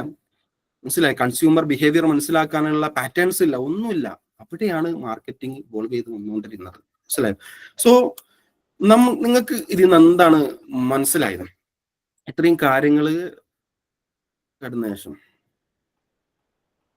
ഒന്നുമല്ല, നിങ്ങൾക്ക് ഒരു ടൂൾ ഇല്ലെങ്കിലും, നിങ്ങൾക്ക് ഒരു പ്ലാറ്റ്ഫോം അറിയില്ലെങ്കിലും, നിങ്ങൾക്കൊരു ടെക്നോളജി അറിയില്ലെങ്കിൽ, ഒരു മാർക്കറ്ററെ പോലെ ചിന്തിക്കാൻ നിങ്ങൾക്ക് പറ്റുന്നുണ്ടെങ്കിൽ നിങ്ങൾ സക്സസ് ആയിരിക്കും. അതാണ് ഇതിന്റെ അടിസ്ഥാനപരമായിട്ടുള്ള ഒരു പോയിന്റ്. ഓക്കെ, സോ നമുക്ക് എവിടെ പോവാം? ഡാറ്റ ഡ്രിവൺ മാർക്കറ്റിംഗിലോട്ട് തന്നെ. സോ ഇവിടെ നമ്മൾ ഇന്നത്തെ topic data driven marketing. Data driven marketing എന്ന് പറഞ്ഞാൽ ഡാറ്റ ഡ്രൈവ് ചെയ്യുന്ന മാർക്കറ്റിംഗ്. സോ നമുക്കൊരു സംശയം ഉണ്ടാവും, എന്താണ് ഈ data driven marketing, digital marketing, data driven marketing എന്നുള്ള വ്യത്യാസം. സോ ആദ്യം നമ്മൾ ഫസ്റ്റ് മനസ്സിലാക്കേണ്ട കാര്യം എന്ന് വെച്ചാൽ ഡിജിറ്റൽ മാർക്കറ്റിംഗ് എന്ന് പറഞ്ഞു കഴിഞ്ഞാൽ നമുക്കറിയാം ബ്രോഡ് സ്കോപ്പാണ് നമുക്ക് ഇതിനുള്ളത്. നിങ്ങൾക്ക് വായിക്കാൻ ഫുൾ ഇത് എക്സ്പ്ലെയിൻ ചെയ്ത് നിങ്ങൾക്ക് അത് വായിക്കാം. അതിലുള്ള ഒരു സ്കോപ്പ് നിങ്ങൾക്ക് അവിടെ കാണാൻ പറ്റും. സോ ഡിജിറ്റൽ മാർക്കറ്റിംഗ് എന്ന് പറഞ്ഞാൽ ഒരു ഡിജിറ്റൽ ഇൻഫ്രാസ്ട്രക്ചർ ബിൽഡ് ചെയ്യുന്നു. എസ്പെഷ്യലി അത് ഒരു ഇമ്മീഡിയറ്റ് സെയിലിന് ഫോക്കസ് ചെയ്തിട്ടുള്ള ഒരു പ്രോസസ് അല്ല ഡിജിറ്റൽ മാർക്കറ്റിംഗ് എന്ന് പറയുന്നത്. ഒരു brand awareness, consideration stage, conversion stage, ഇതെല്ലാം സാവധാനത്തിൽ നീങ്ങുന്ന, എസ്പെഷ്യലി നമ്മൾ ഡിജിറ്റൽ പ്ലാറ്റ്ഫോമിൽ പ്രസൻസ് അറിയിക്കാനുള്ള ഒരു ആക്ടിവിറ്റി ആയിട്ടാണ് ഡിജിറ്റൽ മാർക്കറ്റിംഗ് എന്നുള്ള ടേമിനെ ടെക്നിക്കലി നമ്മൾ പറയുന്നത്. ബ്രോഡിൽ പറയുകയാണെങ്കിൽ ഇതൊരു ഇൻഡസ്ട്രിയുടെ പേരാണ്. ഓക്കെ, അവിടുന്ന് നിങ്ങളിപ്പോ ഒരു സംശയം ഉണ്ടാവും, അപ്പൊ പെർഫോമൻസ് മാർക്കറ്റിംഗ് എന്ന് പറഞ്ഞു കഴിഞ്ഞാൽ അതും ഡിജിറ്റൽ മാർക്കറ്റിംഗിന്റെ ഒരു സബ്സെറ്റ് ആണ്. അതുപോലെ തന്നെ പെർഫോമൻസ് മാർക്കറ്റിംഗിൽ ഇമ്പോർട്ടന്റ് ആയിട്ടുള്ള ഒരു കാര്യം എന്താണെന്ന് അറിയാം, സെയിൽസ് ഡ്രൈവ് ചെയ്യുക, കൺവേർഷൻസ് ഡ്രൈവ് ചെയ്യുക എന്നുള്ളതാണ് പെർഫോമൻസ് മാർക്കറ്റിംഗിന്റെ ഏറ്റവും പ്രധാനപ്പെട്ട ഒരു കാര്യം. പെർഫോമൻസ് മാർക്കറ്റിംഗിലോട്ട് വരുമ്പോൾ ഡിജിറ്റൽ മാർക്കറ്റിംഗിൽ നിന്ന് അല്ലെങ്കിൽ സോഷ്യൽ മീഡിയ നോർമൽ മാർക്കറ്റിംഗിൽ നിന്ന് നിങ്ങൾ പെർഫോമൻസ് മാർക്കറ്റിംഗിലോട്ട് വരുമ്പോൾ അവിടെ പ്രധാനപ്പെട്ട് നമ്മൾ എടുക്കേണ്ട സാമ്പത്തിക ആക്ഷൻസ് ആണ്. അഥവാ സെയിൽസ്, ലീഡ്, ഡൗൺലോഡ്സ് തുടങ്ങിയിട്ടുള്ള കൺവേർഷൻസ്. എങ്ങനെ കൺവേർഷൻസ് ഉണ്ടാക്കാം, എത്ര പെട്ടെന്ന് കൺവേർഷൻസ് ഉണ്ടാക്കാം എന്നുള്ളതാണ് പെർഫോമൻസ് മാർക്കറ്റിംഗ്. നമ്മൾ ലാസ്റ്റത്തെ മാസ്റ്റർ ക്ലാസ്സിൽ നമ്മൾ ആ കാര്യം പറഞ്ഞിരുന്നു. കൺവേർഷൻസ് ആണ് പ്രധാനം, ROI ആണ് പ്രധാനം പെർഫോമൻസ് മാർക്കറ്റിംഗിലൂടെ വരുമ്പോൾ. ഓക്കെ, സോ അവിടുന്ന് ഡാറ്റ ഡ്രിവനിലോട്ടുള്ള ഒരു മാറ്റം എന്നുള്ളത്, ഡാറ്റ ഡ്രിവനിലോട്ട് എത്തുമ്പോൾ it's all about audience and customer journey. എന്താണ് ഓഡിയൻസ് ആൻഡ് കസ്റ്റമർ ജേർണി? ഓഡിയൻസിനെ മനസ്സിലാക്കാനും കസ്റ്റമർ ജേർണി ഡിഫൈൻ ചെയ്യാനും ഡേറ്റ എന്നുള്ള മൂല്യവസ്തുവെ ഉപയോഗിച്ച് മാർക്കറ്റിംഗ് പ്രാക്ടീസ് ചെയ്യുക എന്നുള്ളതാണ് ഡാറ്റ ഡ്രിവൺ മാർക്കറ്റിംഗ് കൊണ്ട് ഉദ്ദേശിക്കുന്നത്. ഓക്കെ, സോ ബേസിക്കലി നിങ്ങൾക്ക് ഇവിടെ കാണാം performance marketing, data driven marketing തമ്മിലുള്ള വ്യത്യാസം. ഫോക്കസ് പെർഫോമൻസ് മാർക്കറ്റിംഗിന്റെ ഷോർട്ട് ടേം ROAS ആണ്, മനസ്സിലായി. Data driven marketing long time customer life time value ആണ്. അതുപോലെ തന്നെ മെഷർമെന്റ്, CPC, CPA തുടങ്ങിയിട്ടുള്ള കാര്യങ്ങളാണ്. ഡാറ്റ ഡ്രിവനിലോട്ട് വരുമ്പോൾ നമ്മൾ കസ്റ്റമർ സെഗ്മെന്റേഷൻ, ആട്രിബ്യൂഷനും കാര്യങ്ങളാണ് നോക്കുന്നത്. ഡിസിഷൻ മേക്കിങ്ങിലോട്ട് വരുമ്പോൾ പെർഫോമൻസ് മാർക്കറ്റിംഗ് നമ്മൾ റോൾ ബേസ്ഡ് ഒപ്റ്റിമൈസേഷൻസ് വഴിയാണ് നമ്മൾ ഡിസിഷൻസ് എടുക്കുന്നത്. ഇവിടെ AI and predictive അനാലിസിസ് വന്നിട്ടാണ് നമ്മൾ ചെയ്യുന്നത്. അതുപോലെ തന്നെ ചാനൽസ് നോക്കുമ്പോൾ paid ads, social media, SEO തുടങ്ങിയിട്ടുള്ള കാര്യങ്ങളാണ് പെർഫോമൻസ് മാർക്കറ്റിംഗിൽ. ലോ ഫണൽ ക്യാമ്പയിൻസ് ആണ് അവിടെ ഏറ്റവും കൂടുതൽ വർക്ക് ചെയ്യാം. നേരെ മറിച്ച് ഡാറ്റ ഡ്രിവനിലോട്ട് വരുമ്പോൾ ഒമ്നി ചാനലാണ്, ഫസ്റ്റ് പാർട്ടി ഡാറ്റ ഇന്റഗ്രേഷൻ തുടങ്ങിയിട്ടുള്ള ചാനൽസ് ആണ് യൂസ് ചെയ്യുക. ഓക്കെ, ഇതിലോട്ടൊക്കെ നമ്മൾ ഡീറ്റെയിൽ ആയിട്ട് പോകും. സോ എപ്പോഴാണ് നമ്മൾ ഡാറ്റ ഡ്രിവനിലോട്ട് ഷിഫ്റ്റ് ചെയ്യേണ്ടത്?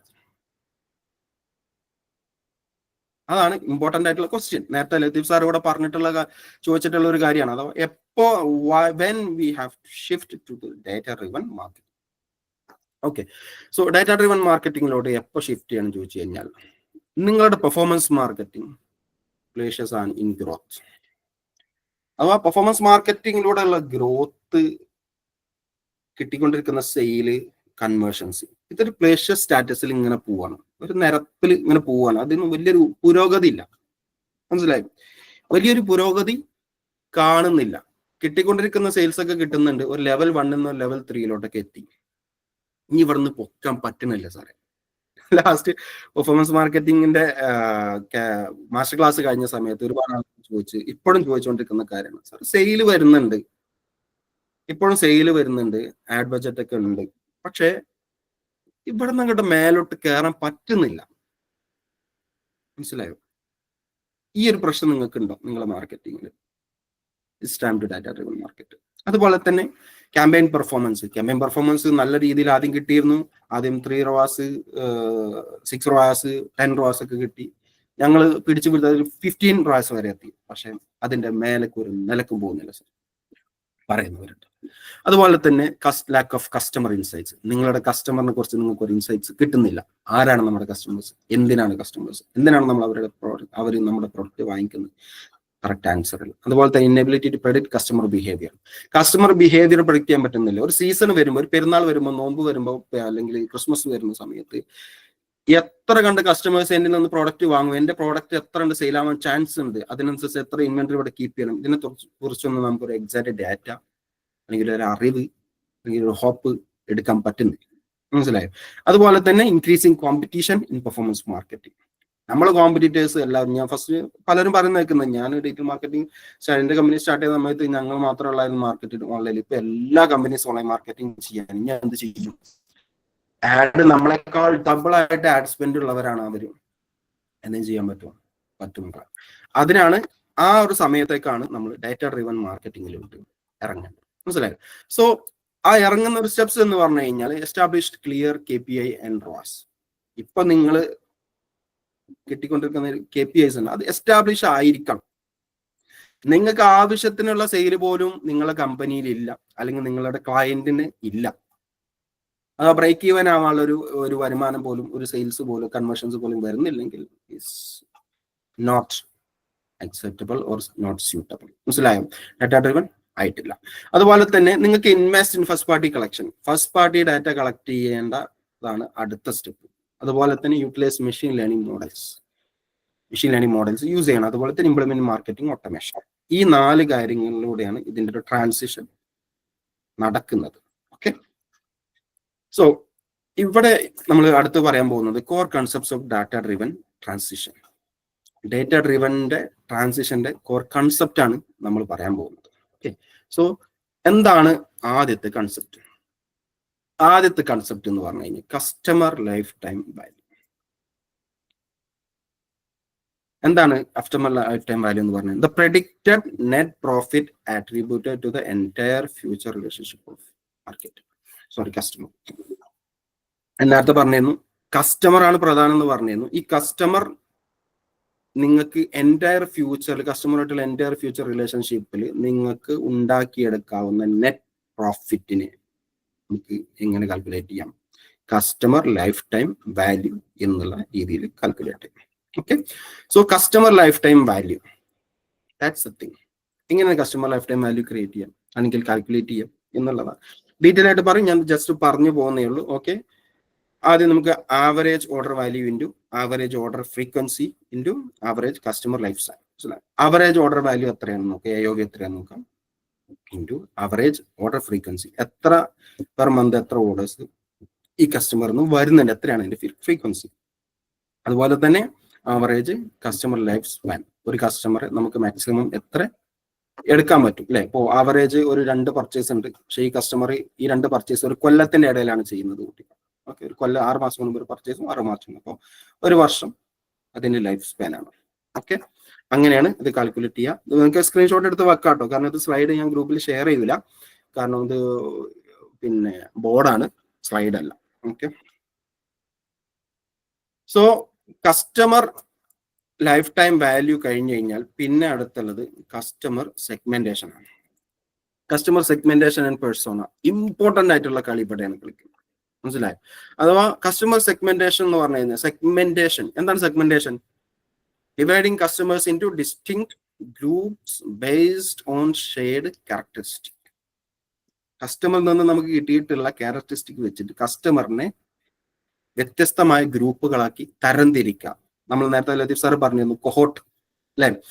കൊഹോട്ട് അനാലിസിസ് അഥവാ കൊഹോട്ടുകളാക്കിയിട്ട് കസ്റ്റമർ, കൊഹോട്ട് പറഞ്ഞ ഗ്രൂപ്പുകൾ. ഓക്കെ, ഓരോരോ കൊഹോട്ടുകളായിട്ട് ഓരോ ക്യാരക്ടറിസ്റ്റിക്കിന്റെ അടിസ്ഥാനത്തിൽ നമ്മൾ കസ്റ്റമറിനെ മാറ്റിയെടുക്കുന്നതാണ്. അതുപോലെ തന്നെ പെർസോണ എന്ന് പറഞ്ഞു കഴിഞ്ഞാൽ fictional representation of ideal customer segment. നമ്മുടെ ഓരോ കസ്റ്റമർ സെഗ്മെന്റേഷന്റെയും ഒരു പെർസോണ ഉണ്ടാക്കിയെടുക്കുക. അവരുടെ ലൈഫ് സ്റ്റൈൽ വെച്ച്, അവരുടെ ബിഹേവിയർ വെച്ച്, അവരുടെ സെലക്ഷൻ വെച്ച്, അവരുടെ തൊഴിൽ വെച്ച്, വരുമാനം വെച്ച് പെർസോണകൾ ക്രിയേറ്റ് ചെയ്യുക എന്നുള്ളത് ഇമ്പോർട്ടന്റ് ആയിട്ടുള്ള ഒരു കാര്യമാണ്. ഓക്കെ, സോ ഇതിന് വേണ്ടിയിട്ട് പ്രധാനമായിട്ട് യൂസ് ചെയ്യുന്ന, ഈ കസ്റ്റമർ സെഗ്മെന്റേഷന് വേണ്ടി യൂസ് ചെയ്യുന്ന പ്രധാനപ്പെട്ട ഒരു ഫ്രെയിം വർക്കാണ് RFM ഫ്രെയിം വർക്ക് എന്നത്. പെന്റെ നോട്ടൊക്കെ കയ്യിലില്ലേ? ഓക്കെ, ഇതിൽ കൂടുതലൊന്നുമില്ല, എന്നാലും കുറച്ചുള്ള കാര്യങ്ങൾ ശ്രദ്ധിച്ച് പഠിച്ചു കഴിഞ്ഞാൽ നിങ്ങൾക്ക് നിലവിലുള്ള പെർഫോമൻസ് മാർക്കറ്റിംഗിൽ അത് എങ്ങനെ യൂസ് ചെയ്യാം എന്നുള്ളത് നിങ്ങൾക്ക് ചെറിയൊരു ഐഡിയ കിട്ടും. മനസ്സിലായി? സോ RFM ഫ്രെയിം വർക്ക് എന്ന് പറഞ്ഞു കഴിഞ്ഞാൽ, RFM എന്ന് പറഞ്ഞാൽ ഫ്രീക്വൻസി ആൻഡ് മോണിറ്ററിംഗ്. മനസ്സിലായോ? So It's an analysis of powerful data-driven marketing technique uses to segment customer based on their purchasing behavior. ആളുകളുടെ പർച്ചേസിംഗ് ബിഹേവിയറിന്റെ അടിസ്ഥാനത്തിൽ ആളുകളെ തരംതിരിച്ച് വെക്കുക എന്നാണ്. It's allow business to identify valuable customer segment and tailor marketing strategies accordingly. മനസ്സിലായോ? അപ്പൊ അതിന്റെ benefit എന്താണ്? എക്സാക്ട്ലി അവരുടെ വാല്യൂസ് മനസ്സിലാക്കി കഴിഞ്ഞാൽ, അവരുടെ കസ്റ്റമർ സെഗ്മെന്റ് ആക്കി കഴിഞ്ഞാൽ, അവർക്ക് കൺവിൻസിങ് ആയിട്ടുള്ള മെസ്സേജിങ് ഉള്ള മാർക്കറ്റിംഗ് സ്ട്രാറ്റജീസ് ഡെവലപ്പ് ചെയ്യാൻ നമ്മളെ കൊണ്ട് പറ്റും എന്നുള്ളതാണ് ഈ RFM ഫ്രെയിംവർക്കിന്റെ ഗുണം. മനസ്സിലായി? സോ നമ്മൾ വളരെ പെട്ടെന്ന് അടുത്ത് പറയാൻ പോകുന്നത് എന്താ വെച്ചാൽ RFM എങ്ങനെ വർക്ക് ചെയ്യുന്നു എന്നുള്ളതാണ്. RFM ഫ്രെയിംവർക്ക് കേട്ടിട്ടുണ്ടോ എല്ലാവരും? എത്ര ആളുകൾ കേട്ടിട്ടുണ്ടോ RFM ഫ്രെയിംവർക്ക്? കേട്ടിട്ടുണ്ടോ? ഓക്കെ, കേട്ടവരുണ്ടെങ്കിൽ പറയാം. Okay, RFM framework. RFM framework എന്ന് പറഞ്ഞു കഴിഞ്ഞാൽ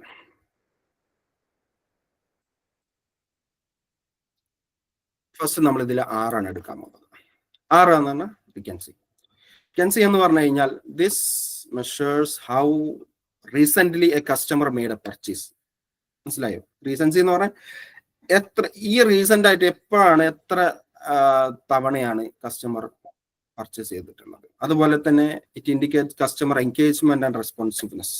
കസ്റ്റമർ എത്രത്തോളം നമ്മളായിട്ട് എൻഗേജ് ചെയ്യുന്നുണ്ട്, റെസ്പോണ്ട് ചെയ്യുന്നുണ്ട്. മനസ്സിലായോ? അപ്പോൾ അതിന് ഗുണം എന്ന് വെച്ചാൽ higher recency score means the customer made recent purchase. Okay, ഈ 3 മാസത്തിനിടയിൽ എത്ര തവണ പർച്ചേസ് ചെയ്തു, 2 മാസത്തിനിടയിൽ എത്ര തവണ പർച്ചേസ് ചെയ്തു, 1 മാസത്തിനുള്ളിൽ എത്ര പർച്ചേസ് ചെയ്തു, 2 വീക്കിനുള്ളിൽ എത്ര പർച്ചേസ് ചെയ്തു, 1 വീക്കിനുള്ളിൽ എത്ര പർച്ചേസ് ചെയ്തു, അല്ലെങ്കിൽ എൻഗേജ്മെന്റ് നടത്തി. ഇതാണ് റീസൻസി അല്ലെങ്കിൽ റിക്കൻസി എന്ന് പറയുന്ന സംഭവം. Okay, രണ്ടാമതാണ് frequency. ഫ്രീക്വൻസി എന്ന് പറഞ്ഞു കഴിഞ്ഞാൽ this measures how often customer makes purchase. എത്ര തവണ ഈ കസ്റ്റമർ വാങ്ങിയിട്ടുണ്ട്. This means how often A customer makes purchase. മറ്റേത് ഈ എത്ര സമയമാണ് അവിടെ റീസെന്റ്ലി എത്ര എന്നുള്ളത്. രണ്ടാമത് എത്ര തവണ ടോട്ടൽ ഇത് വാങ്ങിയിട്ടുണ്ട്. ഇത് reflects customer loyalty and repeat business. A higher frequency score means A customer makes frequent purchase. മനസ്സിലായോ? ഇതാണ് ഫ്രീക്വൻസി കൊണ്ട് ഉദ്ദേശിക്കുന്നത്. സോ ഈ ഫ്രീക്വൻസിയുടെ ഒരു കാര്യം വരുമ്പോൾ എങ്ങനെയാണ് RFM അനാലിസിസ് വർക്ക് ചെയ്യുന്നത് എന്നുള്ളത് ഞാൻ ഒന്നുകൂടി വരാം. അതുപോലെ തന്നെ അടുത്തത് monitoring. Okay, monitoring. So monitoring എന്ന് പറഞ്ഞു കഴിഞ്ഞാൽ this measure how much a customer has spend. എത്രയാണ് സ്പെൻഡ് ചെയ്തിട്ടുള്ളത്. It indicates customers value to the business. എത്ര വാല്യൂസ് കസ്റ്റമർ ബിസിനസ്സിലേക്ക് കൊണ്ടുവരുന്നുണ്ട്. അതുപോലെ തന്നെ ഇതിന്റെ ഹയർ സ്കോറും ഈ RFM അനാലിസിസിൽ ഇമ്പോർട്ടന്റ് ആയിട്ടുള്ള കാര്യമാണ്. ഓക്കെ, സോ ശ്രദ്ധിക്കാനുള്ള കാരണം ഹൗ RFM അനാലിസിസ് വർക്ക്. നിങ്ങൾ RFM ശരിക്കും ചെയ്യാൻ പഠിച്ചാൽ മതി. നിങ്ങൾക്ക് അതിൻ്റെ ഒരു ഗുണം നിങ്ങളുടെ ബിസിനസ്സിൽ, നിങ്ങളുടെ ക്യാമ്പയിൻസിൽ കാണിക്കാൻ പറ്റും. സോ ശ്രദ്ധിച്ച് കേൾക്കണ്ട. ഇതൊരു ജസ്റ്റ് ഒരു വെബിനാർ ആയിട്ട് എടുക്കണ്ട. ഓക്കെ, ഇതൊരു ക്ലാസ് ആയിട്ട് തന്നെ എടുത്തോളൂ. എന്താന്ന് വെച്ച് കഴിഞ്ഞാൽ RFM എന്ന് പറഞ്ഞാൽ ഡാറ്റ കളക്ഷൻ ആണ് ആദ്യമായിട്ട് ഇതിൽ ചെയ്യാൻ പോകുന്നത്. Gather customer transaction data including purchase date, order quantiles, അതുപോലെ തന്നെ ഓർഡർ വാല്യൂസ്. ഓർഡറിന്റെ എണ്ണം, ഓർഡറിന്റെ ഡേറ്റ്, ഓർഡറിന്റെ വാല്യൂസ്, ഇതെല്ലാം. ഇതിപ്പോ ഒരു ഇ-കൊമേഴ്സ് മാത്രമല്ല, റീറ്റെയിൽ മാത്രമല്ല. ഓർഡർ എന്ന് പറയുമ്പോൾ അങ്ങനെ നോക്കണ്ട. നിങ്ങൾക്ക് നിങ്ങൾ സർവീസ് എടുത്തതിന്റെ കാര്യങ്ങളും നോക്കാം, നിങ്ങളുടെ ആപ്പിന്റെ കാര്യങ്ങളും നോക്കാം. ഇതെല്ലാം പല പല രീതിയിൽ നമുക്ക് എടുക്കാൻ പറ്റും. അപ്പോൾ അങ്ങനെ ഡാറ്റ കളക്ട് ചെയ്തതിനു ശേഷം സ്കോറിങ്ങിലോട്ട് പോകും. സ്കോറിംഗ് എന്ന് പറഞ്ഞു കഴിഞ്ഞാൽ assign scores to each customer for frequency monitoring. മനസ്സിലായോ?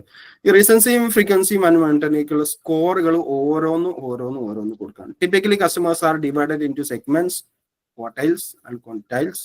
ക്വാർട്ടൈൽസ് എന്താണെന്നുള്ള ഞാൻ വരാം. And assign score from highest to lowest. For example 1 മുതൽ 5 വരെയുള്ള സ്കോറാണ് നമ്മൾ ഒരു കസ്റ്റമറിന് കൊടുക്കുന്നതായിരിക്കാം. അവരുടെ റീസൻസിക്ക് അനുസരിച്ച്, അവരുടെ ഫ്രീക്വൻസിക്ക് അനുസരിച്ച്, അവരുടെ മോണിറ്ററിംഗ് അനുസരിച്ചുള്ള ഒരു സ്കോർ നമ്മൾ കസ്റ്റമറിന് കൊടുക്കണം. 1 മുതൽ 5 വരെയുള്ള സ്കോർ. ഓക്കെ, സ്കോർ ഈ 5 3 ഉണ്ടാവും. അതോ RFM-ലെ റീസൻസിക്ക് ഉണ്ടാവും, ഫ്രീക്വൻസിക്ക് ഉണ്ടാവും, മോണിറ്ററിംഗും 5 സ്കോർ ഉണ്ടാവും. സോ ഇതിൽ ആരാണ് ഏറ്റവും കൂടുതൽ സ്കോർ കിട്ടുന്നത് എന്നുള്ളതാണ് അടിസ്ഥാനം. മനസ്സിലായി? So segmentation combine the RFM score to create customer segment. For example, customer with a score of 555 score ഉള്ള ഒരു customer, he is a champion customer. For example എങ്ങനെയാണെന്ന് വെച്ചാൽ 555 എന്ന് പറഞ്ഞു കഴിഞ്ഞാൽ 555 R-ൽ 5 സ്കോർ, F-ൽ 5 സ്കോർ, അതുപോലെ തന്നെ മോണിറ്ററിലും 5 സ്കോർ ഉള്ള ടോപ്പ് കസ്റ്റമർ ആണ് 555. മനസ്സിലായി? നേരെ മറിച്ച് ഇത് R-ൽ 2 ആണ്, എഫില് 4 മോണിറ്ററിയിൽ 5 ആണെന്നുണ്ടെങ്കിൽ 2, 4, 5 ആണ് ആ കസ്റ്റമർ സ്കോർ വരിക. ഇങ്ങനെയാണ് സ്കോർ വെക്കുക, മനസ്സിലായോ? സോ എന്നിട്ട് എന്താ ചെയ്യാം, ഓരോ ടാർഗറ്റ് സെഗ്മെന്റ്, നമുക്കിപ്പോ സെഗ്മെന്റ് ഉണ്ടാവും അല്ലെ? നമ്മൾ പറയാണ് 100 മുതൽ 200 വരെ ഒരു സെഗ്മെന്റ്, 200 മുതൽ 300 വരെ സെഗ്മെന്റ്, 300 മുതൽ 400 ഉള്ളിൽ സ്കോർ വരുന്ന വേറെ സെഗ്മെന്റ്, 400, 500, 555 വരെയുള്ള സെഗ്മെന്റ്, മനസ്സിലായോ? സോ ഇങ്ങനെ ഗ്രൂപ്പ് ആക്കിയിട്ട് നമുക്ക് വേണമെങ്കിൽ തരംതിരിക്കാം. ഓക്കെ, സോ അങ്ങനെ developed tailor marketing strategies for each customer segment. ഇവിടുന്ന് കിട്ടിയ ഇങ്ങനെയാണ് നമ്മൾ കസ്റ്റമറിനെ സെഗ്മെന്റ് ചെയ്യേണ്ടത്. ഇത് ഒരു മെത്തേഡാണ് കേട്ടോ, ഇതൊരൊറ്റ മെത്തേഡേ ഞാൻ പറയുന്നുള്ളൂ. ഇങ്ങനെ ഒരുപാട് മെത്തേഡ് ഉണ്ട്, കോഹോർട്ട് അനാലിസിസ്, പിന്നെ റിഗ്രഷൻ അനാലിസിസ്, ഇങ്ങനെ തുടങ്ങിയിട്ടുള്ള ഒരുപാട് മെത്തേഡുകൾ ഉണ്ട്. അത് വേറെ കാര്യം.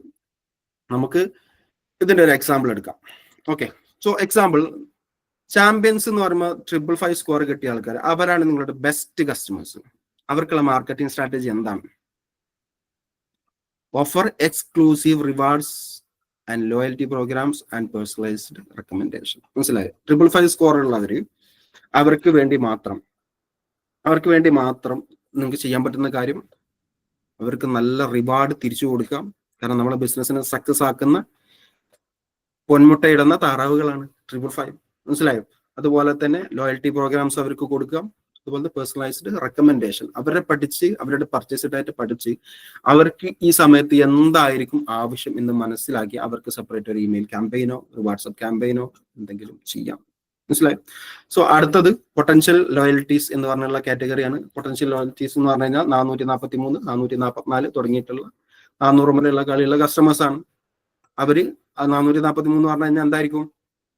6 4 സ്കോർ, എഫില് 4 സ്കോർ, 3 എമ്മില് 3 സ്കോർ, മനസ്സിലായി? ഇങ്ങനെയാണ്. These customers have recent purchase and good frequency but monetary value could be higher, മനസ്സിലായി? ഇവർക്ക് റീസൻസി കൊള്ളാം, ഫ്രീക്വൻസി ഉണ്ട്, പക്ഷെ അവർ പർച്ചേസ് ചെയ്യുന്ന എമൗണ്ട് കൂടുതലല്ല. എന്താണ് അവിടെ കൊടുക്കാൻ പറ്റിയ strategy? Offer promotions to increase average order value, അവരുടെ AOV കൂട്ടിയെടുക്കുക എന്നുള്ളതാണ് പ്രധാനം, മനസ്സിലായോ? ക്രോസ് സെല്ലിംഗ് ആൻഡ് അപ്സെല്ലിംഗ്, നമുക്ക് അവിടെ ക്രോസ് സെല്ലിംഗ് അപ്സെല്ലിംഗ് എങ്ങനെ അവരെ കൊണ്ട് കൂടുതൽ എമൗണ്ട് സ്പെൻഡ് ചെയ്യിപ്പിക്കാം എന്നുള്ളതിന്റെ സ്ട്രാറ്റജി, ആ സ്ട്രാറ്റജിക്ക് അനുസരിച്ചുള്ള ഒരു മാർക്കറ്റിംഗ് ക്രിയേറ്റീവ്, ആ ക്രിയേറ്റീവ് വെച്ചിട്ടൊരു ക്യാമ്പയിന്, ആ ക്യാമ്പയിൻ ടാർഗറ്റിംഗ് ഇവര്, മനസ്സിലായോ? ഇതാണ് ഡാറ്റ ഡ്രിവൻ. നമ്മൾ ഡാറ്റ എടുക്കുന്നു, കസ്റ്റമറെ കുറിച്ച് പഠിക്കുന്നു, അവരെ അനലൈസ് ചെയ്യുന്നു, അവർക്ക് ബെസ്റ്റ് മാച്ചിങ് ആയിട്ടുള്ള സ്ട്രാറ്റജി ഡെവലപ്പ് ചെയ്യുന്നു, ബെസ്റ്റ് മാച്ചിങ് ആയിട്ടുള്ള മെസ്സേജസ് ഡെവലപ്പ് ചെയ്യുന്നു, ബെസ്റ്റ് മാച്ചിങ് ഉള്ള ക്യാമ്പയിൻ ടാർഗറ്റിംഗ് കൊടുക്കുന്നു, അവരിലേക്ക് ഡയറക്റ്റ് എത്തുന്നു. അപ്പൊ നമ്മൾ കൊടുക്കുമ്പോൾ ഈ ഓഫർ വേറെ ആർക്കും കൊടുക്കേണ്ട ആവശ്യമില്ല, നമുക്ക് ഇവർക്ക് മാത്രം കൊടുത്താൽ മതി. ഇവർക്ക് മാത്രം കൊടുത്തു കഴിഞ്ഞാൽ ഇവര് ബൂസ്റ്റ് ആയിട്ട് ഇവരെ നമുക്ക് എങ്ങനെ ഒരു 500ന്റെ മേലായിട്ട് കയറ്റാം എന്നുള്ളതാണ്, മനസ്സിലായി? അതുപോലെ തന്നെ മറ്റൊരു സെഗ്മെന്റ് ആണ് അറ്റ് റിസ്ക് കസ്റ്റമേഴ്സ്. ഇത് നമുക്ക് എന്ത് പേര് ഇടട്ടോ, നിങ്ങളിപ്പോ അറ്റ് റിസ്ക് കസ്റ്റമർ എന്ന് ഇടണ്ട, മനസ്സിലായോ? നിങ്ങൾ ഇത് നൊക്കണാച്ചി എന്നിട്ടോ, നിങ്ങൾ ഇലുമിനാട്ടി എന്നിട്ടോ, ജിങ്കിടി എന്നിട്ടോ, എന്ത് പേരും ഇട്ടോ, പക്ഷെ നിങ്ങൾക്ക് മനസ്സിലാക്കാൻ പറ്റണം എന്താണ് ഈ കസ്റ്റമേഴ്സ് എന്ന് ഉദ്ദേശിച്ചത്. ഇപ്പോൾ ഓരോ കമ്പനിക്കും ഇതിന്റെ കോഹോർട്ട് അനാലിസിസിന്റെ പേരുകൾ വളരെ ഡിഫറെന്റ് ആണ്. കാരണം ഈ കമ്പനിയിലെ ഒരു ഡോക്യുമെന്റ് വേറൊരു കമ്പനിയിലേക്ക് മാർക്കറ്റിംഗ് റിസർച്ച് തോർത്തി പോയി കഴിഞ്ഞു കഴിഞ്ഞാൽ അവിടെ അത് പിടുത്തം കിട്ടരുത്, എന്താണ് ഈ കസ്റ്റമർ സെഗ്മെന്റ് എന്നുള്ളത്. അപ്പൊ മാർക്കറ്റിംഗ് റിപ്പോർട്ട്സ് നമ്മൾ എഴുതുന്ന സമയത്ത്, മാർക്കറ്റിംഗ് റിപ്പോർട്ടിംഗ് ചെയ്യുന്ന സമയത്ത് നമ്മൾ ഇങ്ങനെയാണ് പറയാം, അഥവാ ഇന്ന സ്ട്രാറ്റജിക്ക് ഒരു കോഡ് ഉണ്ടാവും, ഷോർട്ട് കോഡ് ഉണ്ടാവും, നമ്മൾ അഡ്വാൻസ് കോഴ്സിൽ പറയും. അതുപോലെ തന്നെ എന്താണ് കസ്റ്റമർ കൊഹോർട്ട്, ആ കൊഹോർട്ടിന് ഒരു പേരുണ്ട്, ആ കൊഹോർട്ട് പേരാണ് മെൻഷൻ ചെയ്യുള്ളൂ. ഈ മെൻഷൻ ചെയ്ത കൊഹോർട്ട് ഏത് ഡേറ്റ റിസൾട്ട് ആണ് എന്നുള്ളത് ഈ മാർക്കറ്റിംഗ് മാനേജർക്ക് മാത്രമേ അറിയുള്ളൂ, ഡയറക്ടർക്ക് മാത്രമേ അറിയുള്ളൂ, വേറെ ആർക്കും അറിയില്ല, മനസ്സിലായി? അങ്ങനെയാണ് കമ്പനീസ് ചെയ്യുന്നത്. അതുപോലെ തന്നെ അടുത്ത സെഗ്മെന്റ് ഇത് കാണുന്നുണ്ടല്ലോ അല്ലെ, new customers. These customers have high recency score but low frequency. ഈ കസ്റ്റമർ ന്യൂ കസ്റ്റമർ ആണ്, അതുകൊണ്ട് റീസൻസി എത്ര അടുത്താണ് ഈ കസ്റ്റമർ പർച്ചേസ് ചെയ്തത്, ന്യൂ കസ്റ്റമർ ഈ അടുത്താണ് പർച്ചേസ് ചെയ്തത്, പക്ഷെ ഈ കസ്റ്റമർ പുതിയൊരു പർച്ചേസ് നടത്തിയിട്ടില്ല, അറിയാലോ? സോ അങ്ങനെയുള്ള സംഭവം മാർക്കറ്റിംഗ് ഫോക്കസ് ഓൺ ബോർഡിങ്ങിൽ ഫോക്കസ് ചെയ്യുക, എൻകറേജ് റിപ്പീറ്റ് പർച്ചേസ് ചെയ്യാം. നിങ്ങൾക്ക് കാണാൻ പറ്റുന്നുണ്ടാവും. സോ ഇങ്ങനെയൊക്കെ ചെയ്ത് കഴിയുമ്പോൾ RFM അനാലിസിസിലൂടെ നിങ്ങൾ ഇത് ചെയ്ത് കഴിയുമ്പോൾ എന്താണ് ഇതിന്റെ ഒരു ഡാറ്റ ഡ്രിവൻ ആപ്ലിക്കേഷൻ ചോദിച്ചു കഴിഞ്ഞാൽ, RFM analysis enables marketers to make data-driven decisions by identifying high value. ആരാണ് ഹൈ വാല്യൂ കസ്റ്റമേഴ്സ് എന്ന് മനസ്സിലാക്കി ചെയ്യാന്നുള്ളതാണ് ഒന്നാമത്തത്. രണ്ടാമത്തെ റെഡ്യൂസിങ് കസ്റ്റമർ ചേൺ. എന്താ റെഡ്യൂസിങ് കസ്റ്റമർ ചേൺ എന്ന് പറഞ്ഞു കഴിഞ്ഞാൽ കസ്റ്റമേഴ്സ് പിരിഞ്ഞു പോകുന്നു, നമ്മളെ വിട്ട് വേറെ ഒരു ഓഡിയൻസിലോ വേറെ ഒരു കോമ്പറ്റീറ്റേഴ്സിലോട്ട് പോകുന്നത് തടയാൻ പറ്റും. മൂന്നാമത്തെ increasing customer life time value. നാലാമത് നേരത്തെ പറഞ്ഞു ഇംപ്രൂവിങ് മാർക്കറ്റിംഗ് ക്യാമ്പയിൻ എഫക്റ്റീവ്നെസ്. നമ്മളൊരു ക്യാമ്പയിൻ എഫക്റ്റീവ് എപ്പോഴും ഒരു ക്യാമ്പയിൻ എഫക്റ്റീവ് ആവാം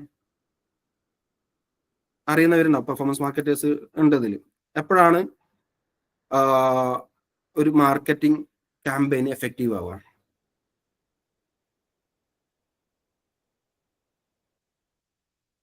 നിങ്ങളൊരു ഇന്ററാക്ഷൻ കിട്ടാൻ വേണ്ടിയിട്ടാണ്, ഞാൻ ഫുൾ ടൈം ഇങ്ങനെ പറഞ്ഞുകൊണ്ട് കാര്യമില്ലല്ലോ, അതുകൊണ്ടാണ്. ഓക്കെ, എപ്പോഴാണ് ഒരു എഫക്റ്റീവ് ക്യാമ്പയിൻ ആണ് എന്നുള്ളത് നമ്മൾ ഉറപ്പിക്കുക? ഗുഡ് ROI, ഓക്കെ,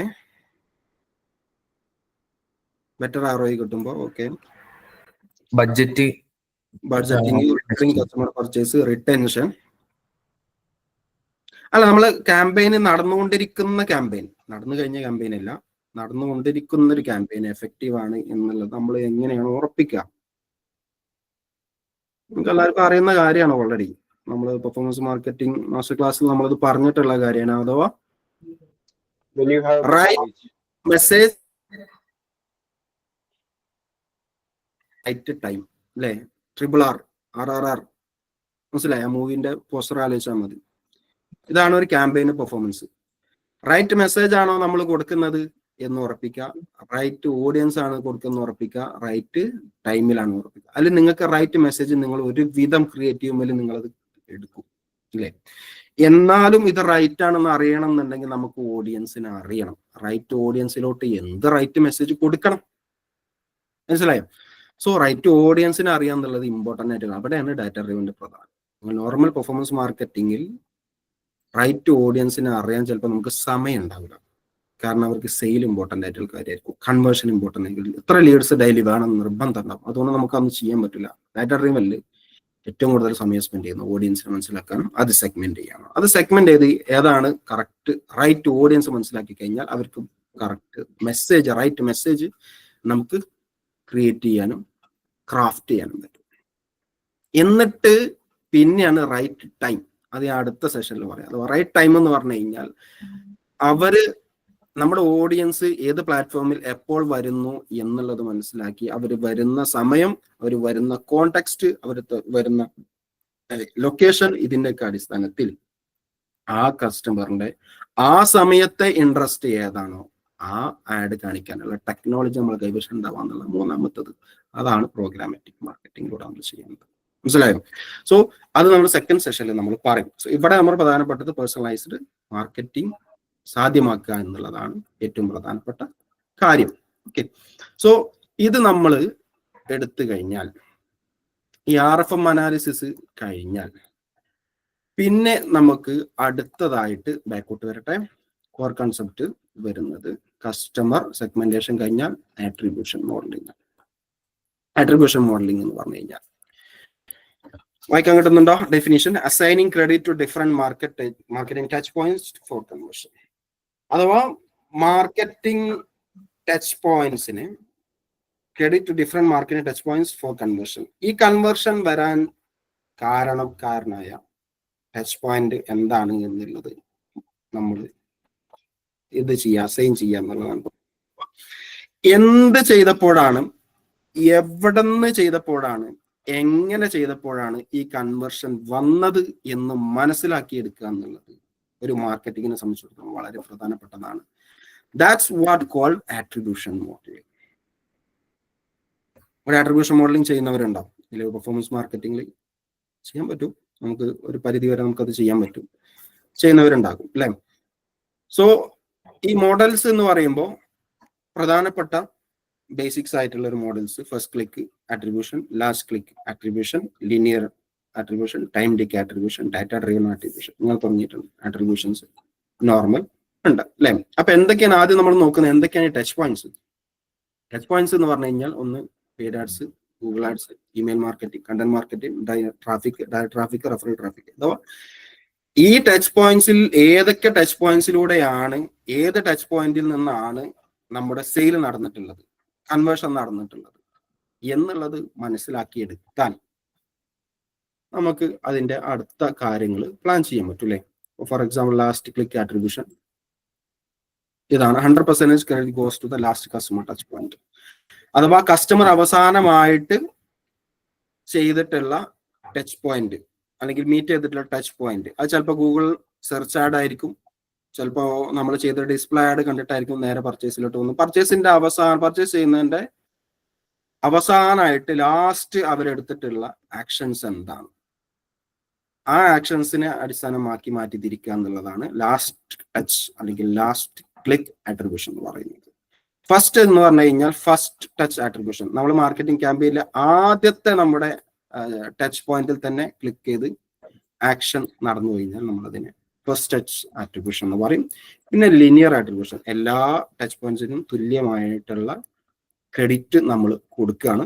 അതുപോലത്തെ പൊസിഷൻ ബേസ്ഡ് ആട്രിബ്യൂഷൻ, അതുപോലെ ടൈം ഡിക്കേ ആട്രിബ്യൂഷൻ, അഥവാ ഇതിനോട് ഏറ്റവും അടുത്ത് തൊട്ട് മുമ്പ് നടത്തിയിട്ടുള്ള ലാസ്റ്റ് ക്ലിക്ക് എന്ന് പറഞ്ഞു കഴിഞ്ഞാൽ ലാസ്റ്റ് ആയിട്ട് നടത്തിയിട്ടുള്ളത്, ഇത് സമയബന്ധിതമായിട്ട് ഏറ്റവും അവസാനം അതിൽ എന്താണ് യൂസ് ചെയ്തിട്ടുള്ളത് എന്ന് മനസ്സിലാക്കിയെടുക്കാൻ. അതുപോലെ തന്നെ ഡാറ്റ ഡ്രിവൺ മാർക്കറ്റിംഗ്. ഓക്കെ, അത് ഇൻഫ്ലുവൻസിങ് കൺവേർഷന് വേണ്ടി ഏറ്റവും കൂടുതൽ ഇൻഫ്ലുവൻസ് ചെയ്തിട്ടുള്ള സാധനങ്ങളെ അവർക്ക് ക്രെഡിറ്റ് കൊടുത്തുകൊണ്ട് അവിടെ hello okay. So for example പറയുകയാണെന്നുണ്ടെങ്കിൽ ഇപ്പോൾ നമ്മൾ ഡാറ്റ ഡ്രിവനിൽ ഇപ്പോൾ ഫസ്റ്റ് ടച്ച് ലാസ്റ്റ് ടച്ച് ഒക്കെ നമ്മൾ കാൽക്കുലേറ്റ് ചെയ്യുന്ന ഒരു ടേബിൾ ആണിത്. കാണാൻ പറ്റുന്നുണ്ടോ? ഇങ്ങനൊരു ടേബിൾ നിങ്ങൾ വഴി നിങ്ങൾ പഠിക്കും. ഓക്കെ, അപ്പൊ ഇത് അതിന്റെ ഒരു എക്സാമ്പിൾ മാത്രമായിട്ട് ഞാൻ കാണിച്ചാണ്. സോ ഈ ആട്രിബ്യൂഷന്റെ ഒരു ബെനിഫിറ്റ് അതാണ് ഇപ്പൊ ഇനി പറയാൻ പോകുന്നത്. എന്താണ് ഈ ആട്രിബ്യൂഷന്റെ ബെനിഫിറ്റ്?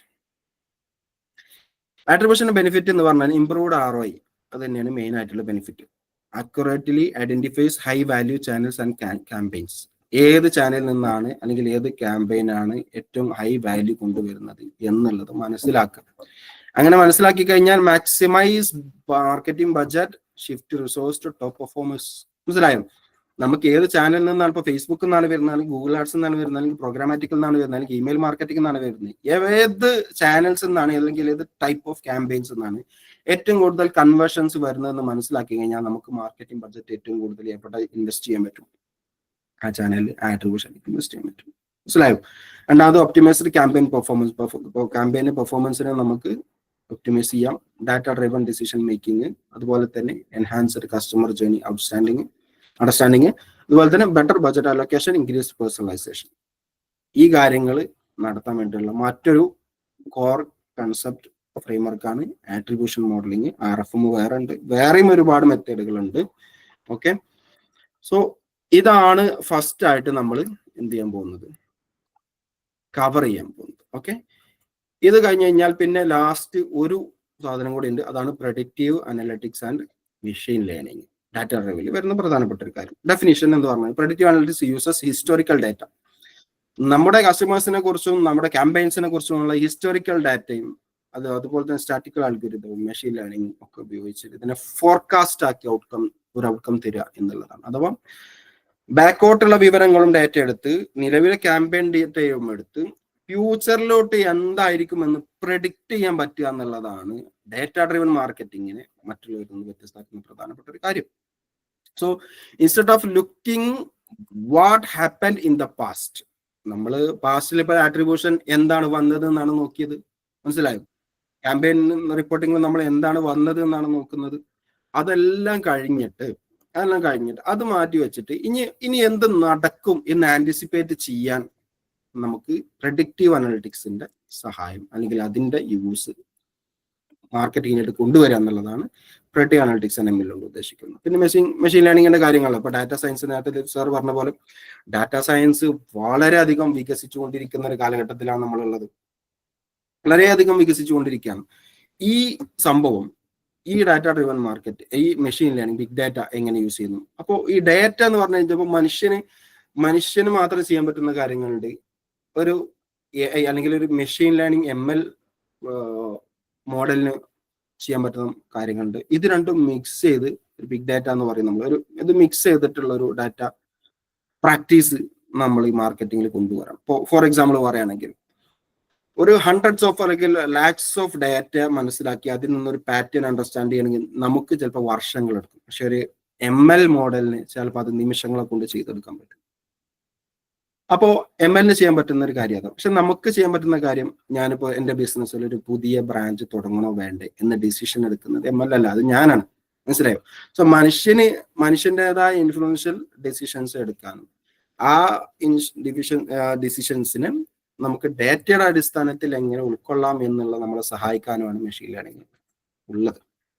ഓക്കെ, സോ അത് നമ്മൾ മാക്സിമം ലെവലിൽ യൂട്ടിലൈസ് ചെയ്യുക എന്നുള്ളതാണ് പ്രധാനപ്പെട്ട കാര്യം. സോ ഈ മെഷീൻ ലേണിംഗ് എങ്ങനെയാണ് മാർക്കറ്റിംഗ് അപ്ലിക്കേഷൻ വരുന്നതെന്ന് ചോദിച്ചു കഴിഞ്ഞാൽ, ഒന്ന് ചേൺ പ്രഡിക്ഷൻസ്. ചേൺ പ്രഡിക്ഷൻസ് എന്ന് പറഞ്ഞു കഴിഞ്ഞാൽ എത്ര പെർസെൻറ്റേജ് ഓഫ് കസ്റ്റമേഴ്സ് നമ്മളെ ബിസിനസ്സിൽ നിന്ന് പോകാൻ ചാൻസ് ഉണ്ട്, ചേൺ റേറ്റ് എങ്ങനെയാണെന്നുള്ളത്. അതുപോലെ തന്നെ പർച്ചേസ് പ്രഡിക്ഷൻ ഞാൻ നേരത്തെ പറഞ്ഞിരുന്നു, അടുത്ത സീസണിൽ അല്ല അടുത്ത ക്രിസ്മസിൽ എത്ര പർച്ചേസ് വരാൻ ചാൻസ് ഉണ്ട് എന്നുള്ളത് നമുക്ക് പ്രഡിക്റ്റ് ചെയ്യാൻ പറ്റും. അതുപോലെ തന്നെ പേഴ്സണലൈസ്ഡ് റെക്കമെൻഡേഷൻ, നമ്മുടെ ടോട്ടൽ ഓഡിയൻസിന്റെ ഇത്ര പെർസെൻറ്റേജ് ആളുകൾ ഇന്ന ബിഹേവിയർ ഉള്ളവരാണ്, ഇന്ന പർച്ചേസിങ് ബിഹേവിയർ ആണ്, ഇന്ന സോഷ്യൽ ബിഹേവിയർ ആണ് അവർക്കുള്ളത്, ഇന്ന ഡിജിറ്റൽ ബിഹേവിയർ ആണ് അവർക്കുള്ളത്, അങ്ങനെ മനസ്സിലാക്കി ചെയ്യാൻ വേണ്ടിയിട്ടാണ്. അതുപോലെ തന്നെ കസ്റ്റമർ ലൈഫ് ടൈം വാല്യൂ, ഒരു കസ്റ്റമർ വന്നു കഴിഞ്ഞാൽ നമുക്ക് ഇവരെ എത്ര കണ്ട് കിട്ടാൻ ചാൻസ് ഉണ്ട്, ലാസ്റ്റിലേക്ക് എത്ര കിട്ടാൻ ചാൻസ് ഉണ്ട്. അതുപോലെ തന്നെ fraud detection, identify unusual purchase patterns that may indicate fraudulent activities. Unusual purchase വരാൻ ചാൻസ് ഉണ്ടോ, ഉണ്ടെങ്കിൽ അതിന്റെ കാരണം എന്താണ് തുടങ്ങിയിട്ടുള്ള കാര്യങ്ങളൊക്കെ പറയാൻ വേണ്ടിയിട്ടാണ്. ഓക്കെ, സോ ഈ മെഷീൻ ലേണിംഗ് നമുക്ക് ഈ ഒരു കാര്യങ്ങളെല്ലാം എങ്ങനെ, ഒരു കേസ് സ്റ്റഡിയാണ് പറയാൻ പോകുന്നത്. ഒരു UAE ഒരു ഫുഡിന്റെ ആപ്പ്. ഓക്കെ, ഒരു കേസ് സ്റ്റഡിയാണ് പറയാൻ പോകുന്നത്, ഒരു എക്സാമ്പിളാണ് പറയാൻ പോകുന്നത്. ഒരു food delivery app in UAE wants to proactively reduce customer churn rate within its highly competitive market. എനിക്ക് UAE ദുബായ് മാർക്കറ്റ് അറിയാം, ഇവിടെ ടൺ കണക്കിന് ഫുഡ് ഡെലിവറി ആപ്പ് ഉണ്ട്. ഓക്കെ, സോ മെഷീൻ ലേണിംഗും ഡാറ്റ ഡ്രിവനും യൂസ് ചെയ്യുന്ന ഒരു മാർക്കറ്റിംഗ് കമ്പനി എങ്ങനെയായിരിക്കും അവരുടെ കസ്റ്റമർ ചേൺ കുറക്കാൻ പ്ലാൻ ഇടുന്നത്, അല്ലെങ്കിൽ അതിനുള്ള പ്രാക്ടീസ് എന്തായിരിക്കും? കസ്റ്റമർ നഷ്ടപ്പെടരുത്. ഒരിക്കലും ഒരു ആപ്പ് ഇൻസ്റ്റാൾ ചെയ്ത് വന്ന ഒരു കസ്റ്റമറെ കൊണ്ട് ആ ആപ്പ് അവരുടെ ഫോണിൽ ഉള്ളിടത്തോളം കാലം അവരെ മാക്സിമം അതിലെന്തെങ്കിലും ചെയ്യിപ്പിച്ച് നിർത്തിയാൽ, അവരൊരു ആവശ്യം വരുന്ന സമയത്ത്, സ്പേസ് ഇല്ലാത്ത സമയത്ത് എന്തെങ്കിലും നമ്മുടെ ആപ്പ് അൺഇൻസ്റ്റാൾ ചെയ്ത് കഴിഞ്ഞാൽ കസ്റ്റമർ നഷ്ടപ്പെട്ടു. അപ്പൊ അങ്ങനെ നഷ്ടപ്പെടാതെ കസ്റ്റമറിനെ മാക്സിമം പിടിച്ചു നിർത്തുക, അതാണ് റെഡ്യൂസ് കസ്റ്റമർ ചേൺ റേറ്റ് എന്ന് പറയുന്നത്. ആ റെഡ്യൂസ് കസ്റ്റമർ ചേൺ റേറ്റ് കുറക്കാൻ വേണ്ടിയിട്ട് ഒരു ഫുഡ് ആപ്പ് എന്ത് ചെയ്യും? സോ അതിന്റെ ഫസ്റ്റ് സ്റ്റെപ്പ് എന്നുള്ളത് നിങ്ങൾക്ക് മനസ്സിലാക്കാം, നിങ്ങൾക്ക് സിനാരിയോ മനസ്സിലാവാൻ കേട്ടോ. ഫസ്റ്റ് സ്റ്റെപ്പ് എന്നത് ഡാറ്റ കളക്ഷൻ തന്നെ. The company gathers extensive historical data including order frequency and average order value. അവർ പഠിക്കുക, നമ്മൾ ML മെഷീൻ ലേണിംഗ് മോഡൽസിന് കൊടുക്കുന്ന ഡേറ്റയാണ്, അഥവാ ഓർഡർ ഫ്രീക്വൻസി അതുപോലെ തന്നെ ആവറേജ് ഓർഡർ വാല്യൂ എന്താണെന്നുള്ളത് നോക്കിയെടുക്കും, അത് തരംതിരിച്ചു വെക്കും. ഡെലിവറി ലൊക്കേഷൻ പ്രിഫേർഡ് കുഷീൻസ്, ഏറ്റവും കൂടുതൽ ഡെലിവറി പോകുന്ന ലൊക്കേഷൻ ഏതാണ്, ഏറ്റവും ആളുകൾ ഓർഡർ ചെയ്യുന്ന ഓരോ ലൊക്കേഷൻ അല്ലെങ്കിൽ ഓരോ വ്യക്തികളും ഏറ്റവും കൂടുതൽ പ്രിഫേർഡ് ചെയ്യുന്ന കുഷീൻസ് എന്തൊക്കെയാണ്. ഫോർ എക്സാമ്പിൾ ഇങ്ങനെ വെജ് ഉണ്ടാവും, വേഗൻസ് ഉണ്ടാവും അല്ലെ, നോൺ വെജ് ഉണ്ടാവും, അതുപോലെ തന്നെ മിക്സഡ് ഉണ്ടാവും, അറേബ്യൻ കുഷീൻസ് ഇഷ്ടപ്പെടുന്നുണ്ടാവും, കേരള കുഷീൻസ് ഇഷ്ടപ്പെടുന്നുണ്ടാവും, യൂറോപ്യൻസ്. അപ്പോൾ എന്തൊക്കെയാണ് ആർക്കൊക്കെയാണ് ഏറ്റവും ഇഷ്ടം എന്നുള്ളത് നമുക്ക് ഇരുന്ന് നോക്കാം എന്ന് കഴിഞ്ഞാൽ നമുക്ക് ഒരു 10-500 കൊല്ലം അതിനെ നോക്കിയിരിക്കേണ്ടി വരും. നമ്മൾ ഓരോ ഓഡിയൻസിനെയും ഓരോ ഡാറ്റ എടുത്ത് പഠിച്ച് ഇവർക്ക് എന്താണ് ഇഷ്ടം നോക്കി തരംതിരിച്ചു വെക്കുകയാണെങ്കിൽ ഇത് ആണ് മെഷീൻ ലേണിംഗിലൂടെ യൂസ് ചെയ്യുന്നത്. ആപ്പ് യൂസേജ് പാറ്റേൺ, ആപ്പ് എത്ര കണ്ട് യൂസ് ചെയ്യുന്നുണ്ട്, എവിടെ നിന്നാണ് ആപ്പ് യൂസ് ചെയ്യുന്നത്, ബ്രൗസിങ് എത്ര ടൈമാണ്, അതിൽ എത്ര അഡ്രസ്സുകൾ അവർ സേവ് ചെയ്തിട്ടുണ്ട്, ഇങ്ങനെ തുടങ്ങിയിട്ടുള്ള ഒരുപാട് ഡാറ്റ പിക്ക് ചെയ്യാൻ പറ്റും, പുൾ ചെയ്യാൻ പറ്റും. അതുപോലെ തന്നെ customer rating and reviews of restaurants and delivery experience. മനസ്സിലായി, ടോട്ടലുള്ള വെൻഡേഴ്സ് റെസ്റ്റോറൻറ്റ്സ് ഏതൊക്കെയാണ്, അവർക്ക് എത്ര റേറ്റിംഗ്സ് ഉണ്ട്, അതിൽ ഏറ്റവും നല്ലത് ഏതാണ്, അവർക്കൊരു സ്കോറിങ്ങും കാര്യങ്ങളും കൊടുക്കുന്നു. എന്നിട്ട് ഡെലിവറി എക്സ്പീരിയൻസിന്റെ ഒരു റേറ്റിംഗ് നോക്കുന്നു. അപ്പൊ ടോട്ടൽ എവിടെയാണ് നമുക്ക് ഇമ്പ്രൂവ് ചെയ്യേണ്ടത്, ഡെലിവറി റേറ്റിംഗ് ആണ്, ഡെലിവറി ടൈമിംഗ് ആണ്, ഡെലിവറി ബോയ്സിന്റെ ബിഹേവിയർ ആണ്, ഇങ്ങനെ തുടങ്ങിയിട്ട് അതെല്ലാം ഓപ്ഷൻസ് ഉണ്ട് ആപ്പിൽ. സോ അങ്ങനെ ഒരു ആപ്പിൽ ഈ റേറ്റിംഗ്സിനെ കുറിച്ച് പഠിച്ചു കഴിഞ്ഞാൽ എവിടെ അത് എന്നുള്ളത് മനസ്സിലാക്കാൻ വേണ്ടിയിട്ടാണ്. ടൈം ബിറ്റ്വീൻ ഓർഡേഴ്സ്, ഏത് സമയത്തിന് ഏത് സമയം വരെ ഓർഡേഴ്സ് ഏറ്റവും കൂടുതൽ വരുന്നത്, കസ്റ്റമർ സർവീസ് ഇന്ററാക്ഷൻ എത്രത്തോളം ഉണ്ട്, ഡെമോഗ്രാഫിക് ഇൻഫർമേഷൻ ഓഫ് യൂസേഴ്സ്, ഇതെല്ലാം യൂസ് ചെയ്തിട്ട് ഈ ഡാറ്റകളെല്ലാം ഫസ്റ്റ് സ്റ്റെപ്പ് 1 കളക്ട് ചെയ്യുക എന്നുള്ളതാണ്. ഓക്കെ, അവിടുന്ന് സ്റ്റെപ്പ് 2 പോകുമ്പോൾ അവിടെ നമ്മൾ മെഷീൻ ലേണിംഗ് ഉപയോഗിക്കാം. ആ കമ്പനി മെഷീൻ ലേണിംഗ് ഉപയോഗിക്കാം. ഒരുപാട് പ്ലാറ്റ്ഫോം ഉണ്ട് കേട്ടോ യൂസ് ചെയ്യാൻ. Machine learning, algorithm, example gradient boosting, neural network തുടങ്ങിയിട്ടുള്ള ഒരുപാട് വർക്ക് ആൽഗോരിതംസ് ഈ മെഷീൻ ലേണിംഗിൽ വർക്ക് ചെയ്യുന്നുണ്ട്, മാർക്കറ്റിംഗിലും അല്ലാതെ. അപ്പോൾ അവര് അതിനെ is employ to develop a churn rate prediction model. മനസ്സിലായോ? ആ കമ്പനി ഒരു ചേൺ റേറ്റ് പ്രഡിക്ഷൻ മോഡൽ ആ മെഷീൻ ലേണിംഗിൽ ഇംപ്ലിമെന്റ് ചെയ്ത് ഡെവലപ്പ് ചെയ്ത് കൊണ്ടുവന്നിട്ടുണ്ട്. ഓക്കെ, അപ്പൊ അതിന് ഈ ഡാറ്റ ഫീഡ് ചെയ്ത് നോക്കുമ്പോൾ this model is trained on the collected historical data, learning to identify patterns that correlate with customer churn in the UAE's food delivery context. എടുത്താൽ കിട്ടിയല്ലോ. സോ ഈ ഒരു ഹിസ്റ്റോറിക്കൽ ഡാറ്റ ഉപയോഗിച്ചുകൊണ്ട് എത്രത്തോളം കസ്റ്റമർ ചേൺ റേറ്റ് വരാൻ chance ഉണ്ട്, അത് എങ്ങനെയാണെന്ന് ന്യൂറൽ നെറ്റ്വർക്ക് എന്നുള്ള ഒരു എക്സാമ്പിൾ ആട്ടോ. എല്ലാ സമയത്തും ന്യൂറൽ നെറ്റ്വർക്ക് ആയിരിക്കും ഉപയോഗിക്കേണ്ടത്, ഒരുപാട് മെത്തേഡുകളുണ്ട്. അപ്പൊ ഏതെങ്കിലും ഒരു മെത്തേഡ് ആയിരിക്കും യൂസ് ചെയ്യുക. സോ ഇത് ന്യൂറൽ നെറ്റ്വർക്കിന്റെ ഒരു ജസ്റ്റ് നിങ്ങൾക്ക് മനസ്സിലാൻ വേണ്ടിയിട്ട് feature 1, feature 2, feature 3, feature 4, feature 5. അപ്പൊ ഇതിനൊക്കെ എങ്ങനെ റിലേറ്റ് ചെയ്യുന്നു, എവിടെയാണ് പ്രശ്നം, ഇതൊക്കെ നോക്കിയിട്ട് ഇത് നമുക്ക് ഡാറ്റാ സയന്റിസ്റ്റുകൾക്കാണ് ഇത് ഏറ്റവും കൂടുതൽ മനസ്സിലാവുക. ഞാനും ഡാറ്റാ സയന്റിസ്റ്റ് അല്ല, ഞാൻ പറയാം, അവർക്കാണ് ഇത് മനസ്സിലാവുക. നമ്മൾ അതിന്റെ പ്ലാറ്റ്ഫോംസ് മാത്രമേ യൂസ് ചെയ്യുന്നു, അതിന്റെ ബിഹൈൻഡ് എന്താണ് നടക്കുന്നത് എന്നുള്ളത് അവർക്ക് മാത്രമേ മനസ്സിലാവുള്ളൂ. നമ്മൾ പ്ലാറ്റ്ഫോം പിന്നെ സ്റ്റെപ്പ് 3 വരുന്നു. സ്റ്റെപ്പ് 3 വന്ന് ടാർഗറ്റഡ് ക്യാമ്പയിൻസ്. മനസ്സിലായോ? Targeted campaigns. ഇങ്ങനെ നമുക്ക് ഡാറ്റ കിട്ടിക്കഴിഞ്ഞാൽ, നമുക്ക് അതിന് ഇൻസൈറ്റ് കിട്ടിക്കഴിഞ്ഞാൽ പിന്നെ അതിന്റെ അടിസ്ഥാനത്തിൽ നമ്മൾ എന്ത് ചെയ്യുന്നു? ടാർഗറ്റഡ് റിട്ടൻഷൻ ക്യാമ്പയിൻസ് സ്റ്റാർട്ട് ചെയ്യുന്നു. അപ്പോൾ കസ്റ്റമർ ചേൺ റേറ്റ് ആണ്, നമ്മൾ മാറരുത്. ഓഡിയൻസ് ചേൺ റേറ്റ് അല്ല, അഥവാ വരാൻ പോകുന്ന ആളുകളെയോ ഇതുവരെ എത്തിയിട്ടില്ലാത്ത ആളുകളല്ല, നിലവിൽ ആപ്പ് യൂസ് ചെയ്തുകൊണ്ടിരിക്കുന്ന കസ്റ്റമേഴ്സ്. ഓഡിയൻസ് കസ്റ്റമേഴ്സ് നമ്മൾ വ്യത്യാസം അറിയാലോ. കസ്റ്റമേഴ്സ് എത്രത്തോളം ഉണ്ടെന്ന്. അപ്പോൾ ഫോർ എക്സാമ്പിൾ ഒരു തലവാത്ത് എന്നുള്ള ഒരു ആപ്പാണ് കൂട്ടി. അപ്പൊ അവർക്ക് initiate personalised retention campaign for these risk customers such as. അപ്പൊ അവർക്ക് എങ്ങനെയാണ് ഒരു റിട്ടൻഷൻ ക്യാമ്പയിൻ നമ്മൾ ചെയ്യുമ്പോൾ നിലവിലെ ആളുകൾ പോകാതിരിക്കാൻ, പോയ ആളുകളെ തിരിച്ചു കൊണ്ടുവരാൻ, പോകാൻ നിൽക്കുന്ന ആളുകളെ തടയാൻ തുടങ്ങിയിട്ടുള്ള കാര്യങ്ങൾക്ക് വേണ്ടി റിട്ടൻഷൻ ക്യാമ്പയിൻ ചെയ്യുമ്പോൾ എന്തൊക്കെ ചെയ്യാൻ പറ്റും എന്നുള്ളതാണ്. അപ്പോൾ exclusive discount on there preferred cuisines. ഇപ്പൊ എനിക്ക് മലയാളി ഫുഡാണ് ഇഷ്ടം, എന്റെ മുമ്പിൽ അറബിക് ഫുഡിന്റെ ഓർഡർ ഇങ്ങനെ ഓഫർ കാണിച്ചുകൊണ്ട് വലിയ കാര്യമൊന്നുമില്ല, ഞാനത് പർച്ചേസ് ചെയ്യൂല. എനിക്ക് പർച്ചേസ് ചെയ്യാൻ എനിക്ക് സമയം ഉണ്ടാവില്ല, അല്ലെങ്കിൽ അത് ഇഷ്ടപ്പെടുന്ന ഒരാളായിരിക്കില്ല. അപ്പോൾ എന്റെ മോസ്റ്റ് ഓഫ് സെലക്ഷൻ എവിടെയാണ്, എന്റെ ഫേവറേറ്റ് കുസിൻ എവിടെയാണ് എന്ന് നോക്കിയിട്ട് ആ സെല്ലറിലൂടെ എങ്ങനെ എനിക്കൊരു പ്രൊമോഷൻ കൊണ്ടുവരാൻ പറ്റും, അല്ലെങ്കിൽ എനിക്ക് മാത്രം കാണിക്കുന്ന ഒരു ആഡ് എങ്ങനെ കാണിക്കാൻ പറ്റും.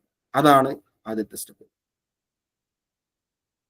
ലൊക്കേഷനിലോട്ട് ഡെലിവറി കുറവാണ്. അപ്പൊ അതിന് കാരണം നമ്മൾ പഠിക്കും, മെഷീൻ ലേണിംഗ് പഠിക്കുമ്പോൾ അവർ ഇന്ന ലൊക്കേഷനിൽ ഓർഡർ കുറവാണ്. അതിനുള്ള കാരണം അങ്ങോട്ട് ഡെലിവറി ബോയ് എത്തുമ്പോഴേക്ക് ഡെലിവറി ചാർജ് മിനിമം ഇത്ര ദിർഹംസ് ആകുന്നുണ്ട്. അതുകൊണ്ടാണ് ആളുകൾ അവിടെ ഒഴിവാക്കുന്നത്, ആ ഭാഗത്ത് നിന്ന് ഓർഡർ കുറയാൻ കാരണം. അങ്ങനെ പറയുകയാണെങ്കിൽ നമ്മൾ ആ സ്പെസിഫിക് ലൊക്കേഷനിലോട്ട് മാത്രം ഒരു ക്യാമ്പയിൻ വിടുന്നു, free delivery offers to specific location. മനസ്സിലായും? അതുപോലെ തന്നെ personalised recommendation based on past order history. മുമ്പ് ഓർഡർ ചെയ്ത അതിന് ഹിസ്റ്ററി എടുത്തിട്ട് ഏതൊക്കെ സമയങ്ങൾ എന്തൊക്കെ ഓർഡർ. ഇപ്പൊ ലാസ്റ്റ് ക്രിസ്മസിന് ഞാൻ ഒരു noon food, for example noon food എന്നുള്ള ഫുഡിന്റെ ആപ്പിൽ ഞാൻ കയറിയിട്ട് ഒരു കേക്ക് ഓർഡർ ചെയ്തു. ഓക്കെ, അങ്ങനെയാണെങ്കിൽ ഈ ക്രിസ്മസ് വരുമ്പോഴേക്ക് ഞാൻ കേക്ക് ഓർഡർ ചെയ്യാൻ സാധ്യത ഉള്ളത് നമുക്ക് മനസ്സിലാവും, പക്ഷെ മെഷീൻ ലേണിംഗിൽ മനസ്സിലാവും. അവരത് പ്രെഡിക്റ്റ് ചെയ്യും. അപ്പോൾ ആ സമയത്തേക്ക് എന്റെ മുമ്പിൽ എന്ത് വരും, ചെയ്യാൻ പറ്റും. ഓക്കെ, സോ അതുപോലെ തന്നെ proactive customer support via in app, in chat or push notification. ഫോണിൻ്റെ ഉള്ള ആപ്പിന്റെ ഉള്ളിൽ തന്നെ പുഷ് നോട്ടിഫിക്കേഷൻസ് കൊടുത്തിട്ട് നമുക്ക് ചെയ്യാൻ പറ്റും.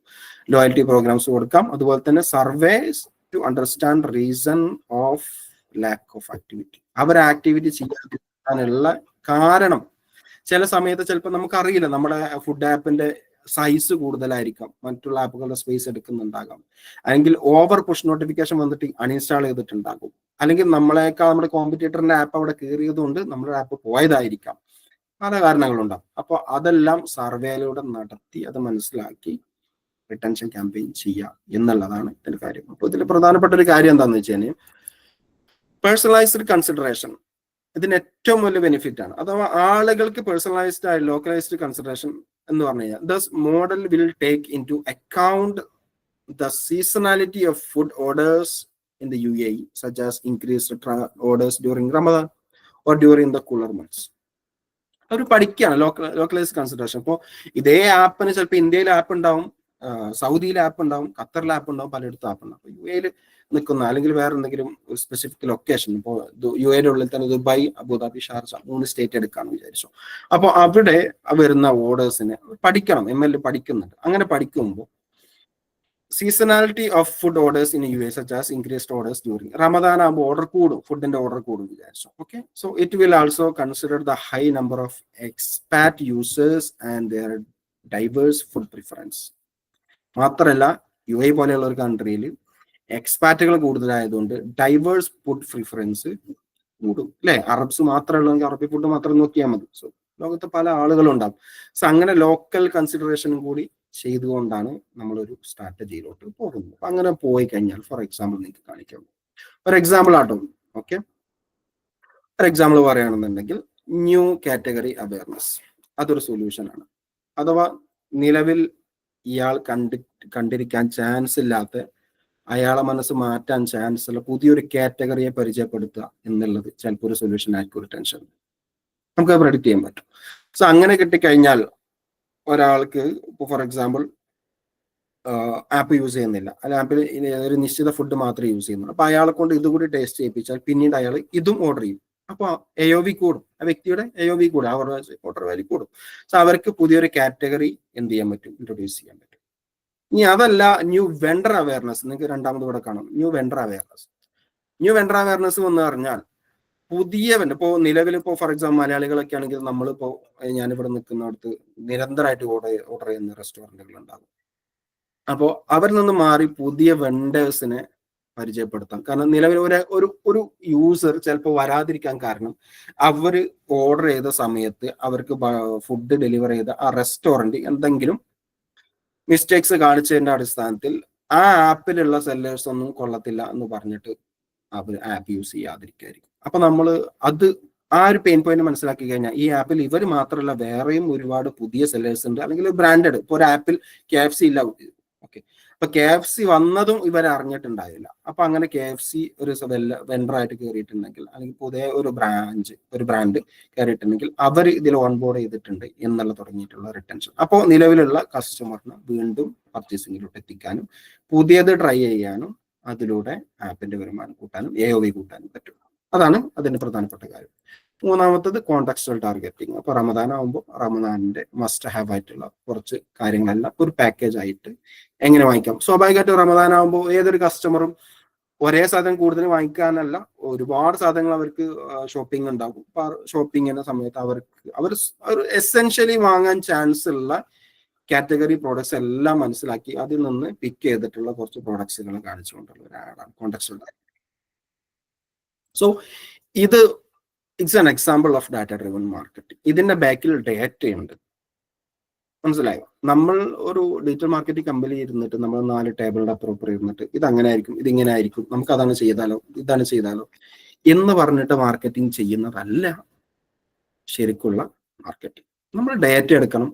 നമുക്ക് എന്തെല്ലാം ടെക്നോളജി യൂസ് ചെയ്യാൻ പറ്റും, മെഷീൻ ലേണിങ്ങോ AI ഏജന്റോ എന്തെല്ലാം ടെക്നോളജി യൂസ് ചെയ്തിട്ട് നമുക്ക് ഡേറ്റ എടുത്തുകൊണ്ട് proper decision, data driven decision എടുത്തുകൊണ്ട് സ്ട്രാറ്റജി ബിൽഡ് ചെയ്ത് ക്യാമ്പയിൻ മുന്നോട്ട് കൊണ്ടുപോയി കഴിഞ്ഞാൽ എത്ര സക്സസ് ആവാത്ത മാർക്കറ്റിംഗ് സക്സസ് ആണ്, ഒരു സംശയം. കാരണം അടിസ്ഥാനം right audience, right message, right time. ഇത് മൂന്നും പ്രോപ്പർ അല്ലാത്തത് കൊണ്ടാണ് എത്ര പോയാലും ക്രിയേറ്റീവ്സിൽ നമ്മൾ എന്തൊക്കെ ചെയ്താലും പിന്നെ റൈറ്റ് ടൈമിൽ മാക്സിമം എത്തിക്കാൻ നോക്കിയാലും ചിലപ്പോൾ റൈറ്റ് ഓഡിയൻസ് ആവില്ല. റൈറ്റ് ഓഡിയൻസ് ആയി കഴിഞ്ഞാലും ഇത് മാച്ച് ആവില്ല, മനസ്സിലായോ? അപ്പൊ ഇങ്ങനെ ആ ഒരു പ്രശ്നം മാക്സിമം കുറച്ചു കൊണ്ടുവരാൻ ഡേറ്റയുടെ സഹായം എങ്ങനെ യൂസ് ചെയ്യാം എന്നുള്ളതാണ് ഡാറ്റ ഡ്രിവൺ മാർക്കറ്റിംഗിലൂടെ നമ്മൾ ചെയ്യുന്ന പ്രധാനപ്പെട്ട ഒരു കാര്യം. ഓക്കെ, സോ നിങ്ങൾ ഒരു ഡാറ്റ ഡ്രിവൺ മാർക്കറ്റർ മാനേജറായിട്ട് കയറി, ഫോർ എക്സാമ്പിൾ നിങ്ങൾ മാർക്കറ്റിംഗ് ഡാറ്റ ഡ്രിവൺ മാർക്കറ്റിംഗ് മാനേജറായിട്ട് കയറി കഴിഞ്ഞാൽ നിങ്ങൾ അങ്ങനെയാണെന്നൊക്കെ നിങ്ങൾ ഫോളോ ചെയ്യേണ്ട strategic framework for data driven marketing. Strategic framework എന്തൊക്കെയാണ് നിങ്ങൾ കൊണ്ട് നടക്കണം? ഓക്കെ, ഡാറ്റ ഡ്രിവൺ എപ്പോൾ ചെയ്യണം എന്നുള്ള നമ്മൾ ഫസ്റ്റ് പറഞ്ഞു. അങ്ങനെ ആയി. നിങ്ങളിപ്പോൾ ഇനി ഈ കോഴ്സ് കഴിഞ്ഞോട്ട് ഡാറ്റ ഡ്രിവൺ മാർക്കറ്റിംഗ് മാനേജറായിട്ട് ഒരു കമ്പനിയിൽ കയറി, ഇപ്പോൾ നമുക്ക് അവിടെ ഫോളോ ചെയ്യേണ്ട, അല്ലെങ്കിൽ ഒരു മാർക്കറ്റിംഗ് ഹെഡ് ഓഫ് മാർക്കറ്റിംഗ് എന്നുള്ള ലെവലിലൊക്കെ നിലവിൽ വർക്ക് ചെയ്യുന്നവർക്ക് കൂടി പരിഗണിക്കാവുന്ന ഒരു ഫ്രെയിം വർക്ക് ആണ് ഫസ്റ്റ് ആയിട്ട് പറയാൻ പോകുന്നത്. ഓക്കെ, സോ അതിൽ നമ്മൾ പെർഫോമൻസ് മാർക്കറ്റിംഗ് ക്യാമ്പയിനിൽ നമ്മൾ മാസ്റ്റർ ക്ലാസ്സിൽ നമ്മൾ പറഞ്ഞിരുന്നു AA, AAA ഫ്രെയിം വർക്ക്. അതിനെ നമ്മൾ വേൾഡിൽ പൈറേറ്റ് ഫ്രെയിം വർക്ക് എന്ന് പറയും. ഓക്കെ, അതിന് കാരണമൊക്കെ നമ്മൾ പറഞ്ഞിരുന്നു, പോഡ്കാസ്റ്റിലാണ് തോന്നുന്നു പറഞ്ഞത്.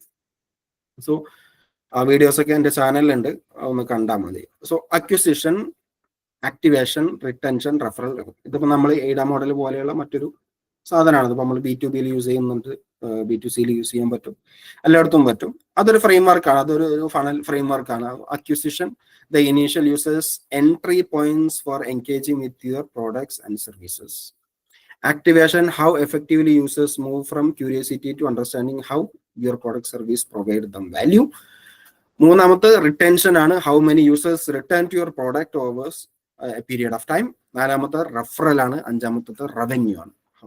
ഓക്കെ, ഇത് ഒരു ഫ്രെയിം വർക്കാണ്. I'm not going to focus on this framework, കാരണം ഇതിനെ കുറിച്ച് നമ്മൾ പറഞ്ഞിട്ടുണ്ട്. ഇനിയും വേണമെങ്കിൽ നമുക്ക് ചാനലിലൂടെ കുറച്ച് കാര്യങ്ങൾ ചെയ്യാം. രണ്ടാമത്തെ ഏറ്റവും ഇമ്പോർട്ടൻ്റ് ആയിട്ടുള്ള കാര്യമാണ് മാർക്കറ്റിംഗ് മിക്സ് മോഡൽ. ഇത് കേട്ടിട്ടുണ്ടോ? മാർക്കറ്റിംഗ് മിക്സ് മോഡൽ, ട്രിബിളം കേട്ടിട്ടുണ്ടോ?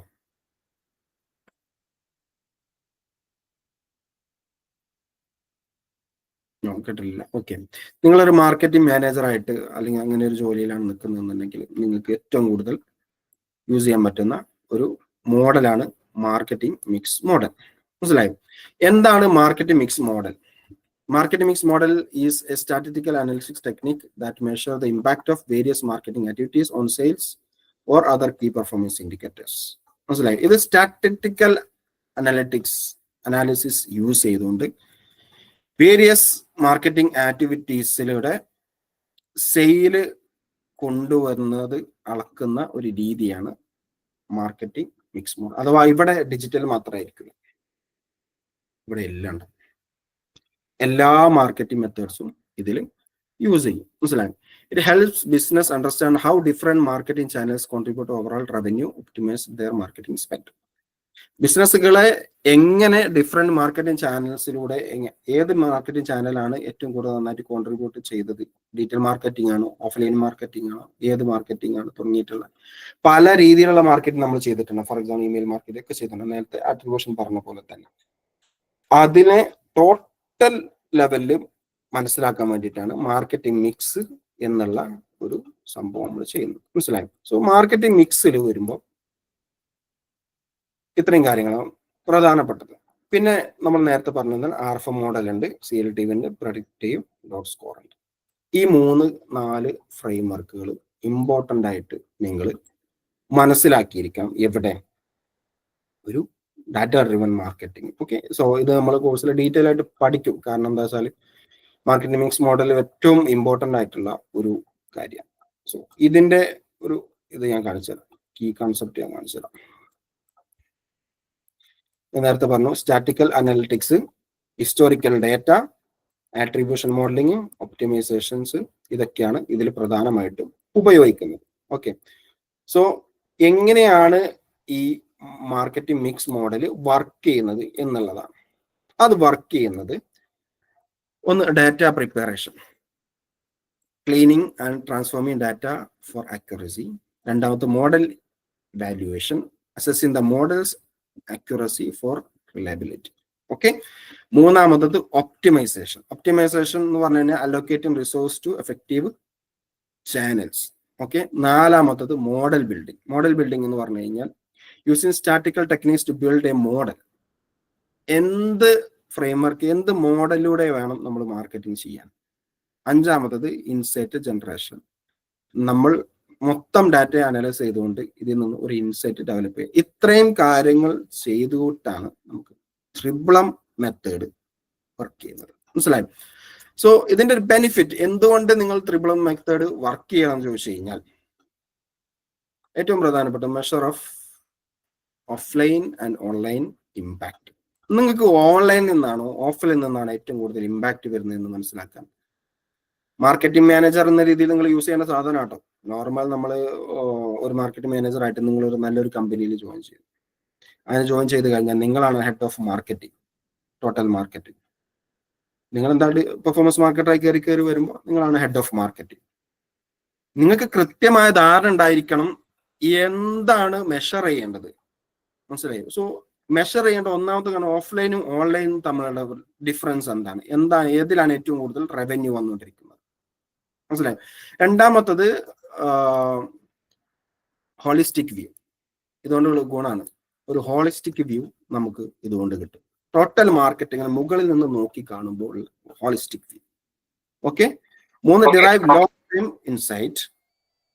ലോങ് ടൈം ഇൻസൈറ്റ് എന്ന് പറയുമ്പോൾ ഒരു മാർക്കറ്റിംഗ് നമ്മൾ മുന്നോട്ട് കൊണ്ടുപോവുകയാണ്. ഇപ്പോൾ ഒരു ഡീറ്റെയിൽ മാർക്കറ്റിംഗ് മാനേജർ രീതിയിൽ നമ്മളെ മുമ്പിൽ ഏറ്റവും പ്രധാനപ്പെട്ട അടുത്ത 3 മാസം, അടുത്ത Q1 അല്ലെങ്കിൽ Q2 ക്യാമ്പയിൻസ്, കൺവേർഷൻസ് എങ്ങനെ ഫില്ല് ചെയ്യാം, എത്ര ലീഡ്സ് കൊണ്ടുവരാൻ പറ്റും, അടുത്ത മാസം എത്ര കൂടുതൽ ലീഡ്സ് കൊണ്ടുവരാൻ പറ്റും, അല്ലെങ്കിൽ എത്ര സെയിൽ കൊണ്ടുവരാൻ പറ്റും, ഇത് മാത്രമായിരിക്കും ചിന്ത. പക്ഷെ നമ്മൾ ആസ് എ ബിസിനസ് ഓണർ അല്ലെങ്കിൽ ആസ് എ മാർക്കറ്റിംഗ് മാനേജർ നമുക്കൊരു ലോങ് ടൈം ഇൻസൈറ്റ്സ് കിട്ടണം. ഈ പ്രൊഡക്റ്റ് എത്ര കണ്ട് മുന്നോട്ട് പോകും എന്നുള്ളത് നമുക്ക് മനസ്സിലാക്കാൻ പറ്റും. ഏറ്റവും പ്രധാനപ്പെട്ട കാര്യം, നമുക്ക് ഇന്നിപ്പോ സെയിൽ വരുന്നുണ്ട്, നമുക്ക് ഇന്നൊരു 50 സെയിൽ ഉണ്ട്, അല്ലെങ്കിൽ ഒരു 100 സെയിൽ ഇപ്പൊ ഡെയിലി വന്നുകൊണ്ടിരിക്കുന്നുണ്ട്.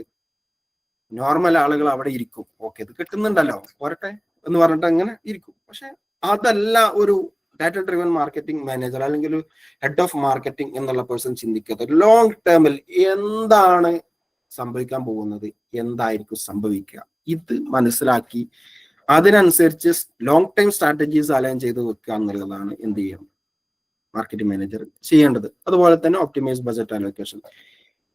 നമ്മളെ കയ്യിലായിരിക്കും ഫണ്ട് വരിക, നമ്മളായിരിക്കും റെസ്പോൺസീവ്.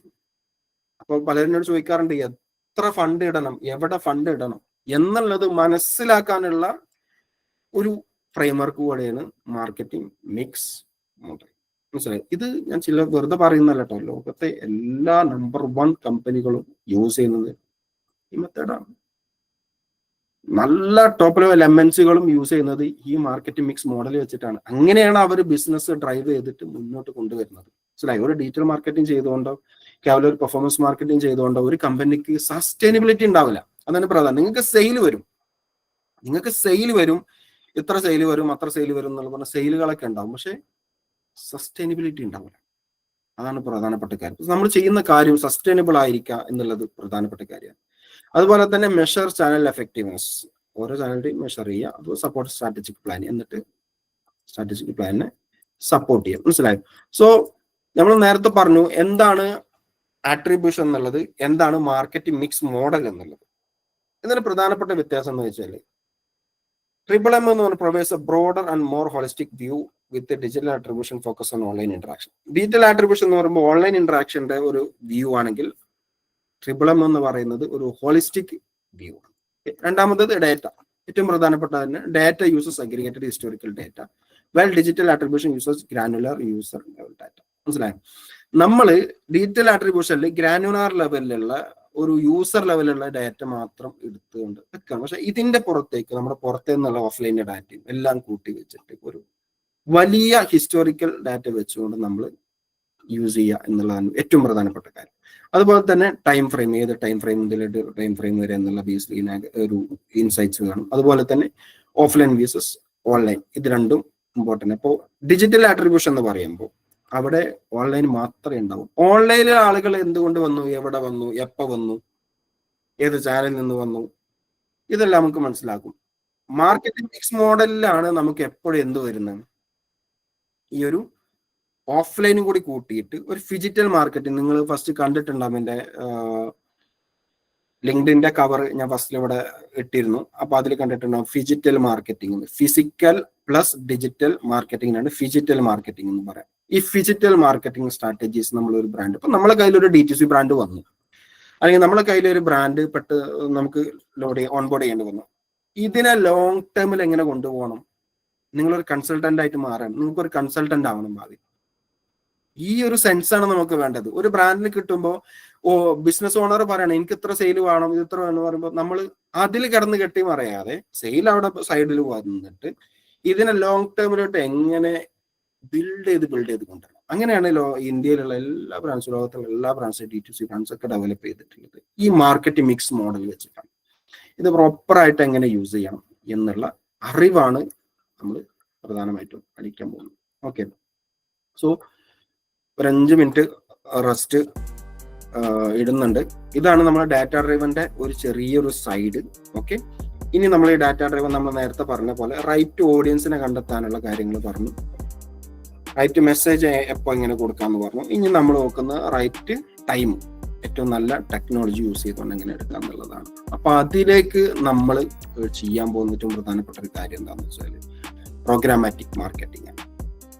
ഈ പ്രോഗ്രാമാറ്റിക് മാർക്കറ്റിംഗ് എങ്ങനെ ചെയ്യണം എന്നുള്ളതാണ് ഇനി നമ്മൾ, അല്ലെങ്കിൽ എന്താണ് അതിൻ്റെ നമ്മൾ ചെയ്യാം, നമ്മുടെ കോഴ്സിൽ നമ്മൾ അത് എങ്ങനെയാണ് ചെയ്യാൻ പോകുന്നത്, എന്താണ് അതിൻ്റെ ടോട്ടൽ ലാൻഡ്സ്കേപ്പ്, പ്രോഗ്രാമാറ്റിക്കിന്റെ ടോട്ടൽ ലാൻഡ്സ്കേപ്പ് എന്താണ്, അതെങ്ങനെ വർക്ക് ചെയ്യുന്നത്, എത്രത്തോളം ഡീപ്പാണ്, എന്താണ് അതിലെ കരിയർ സാധ്യതകൾ തുടങ്ങിയിട്ടുള്ള കാര്യങ്ങൾ നമുക്ക് ഡീറ്റെയിൽ ആയിട്ട് പറയാം.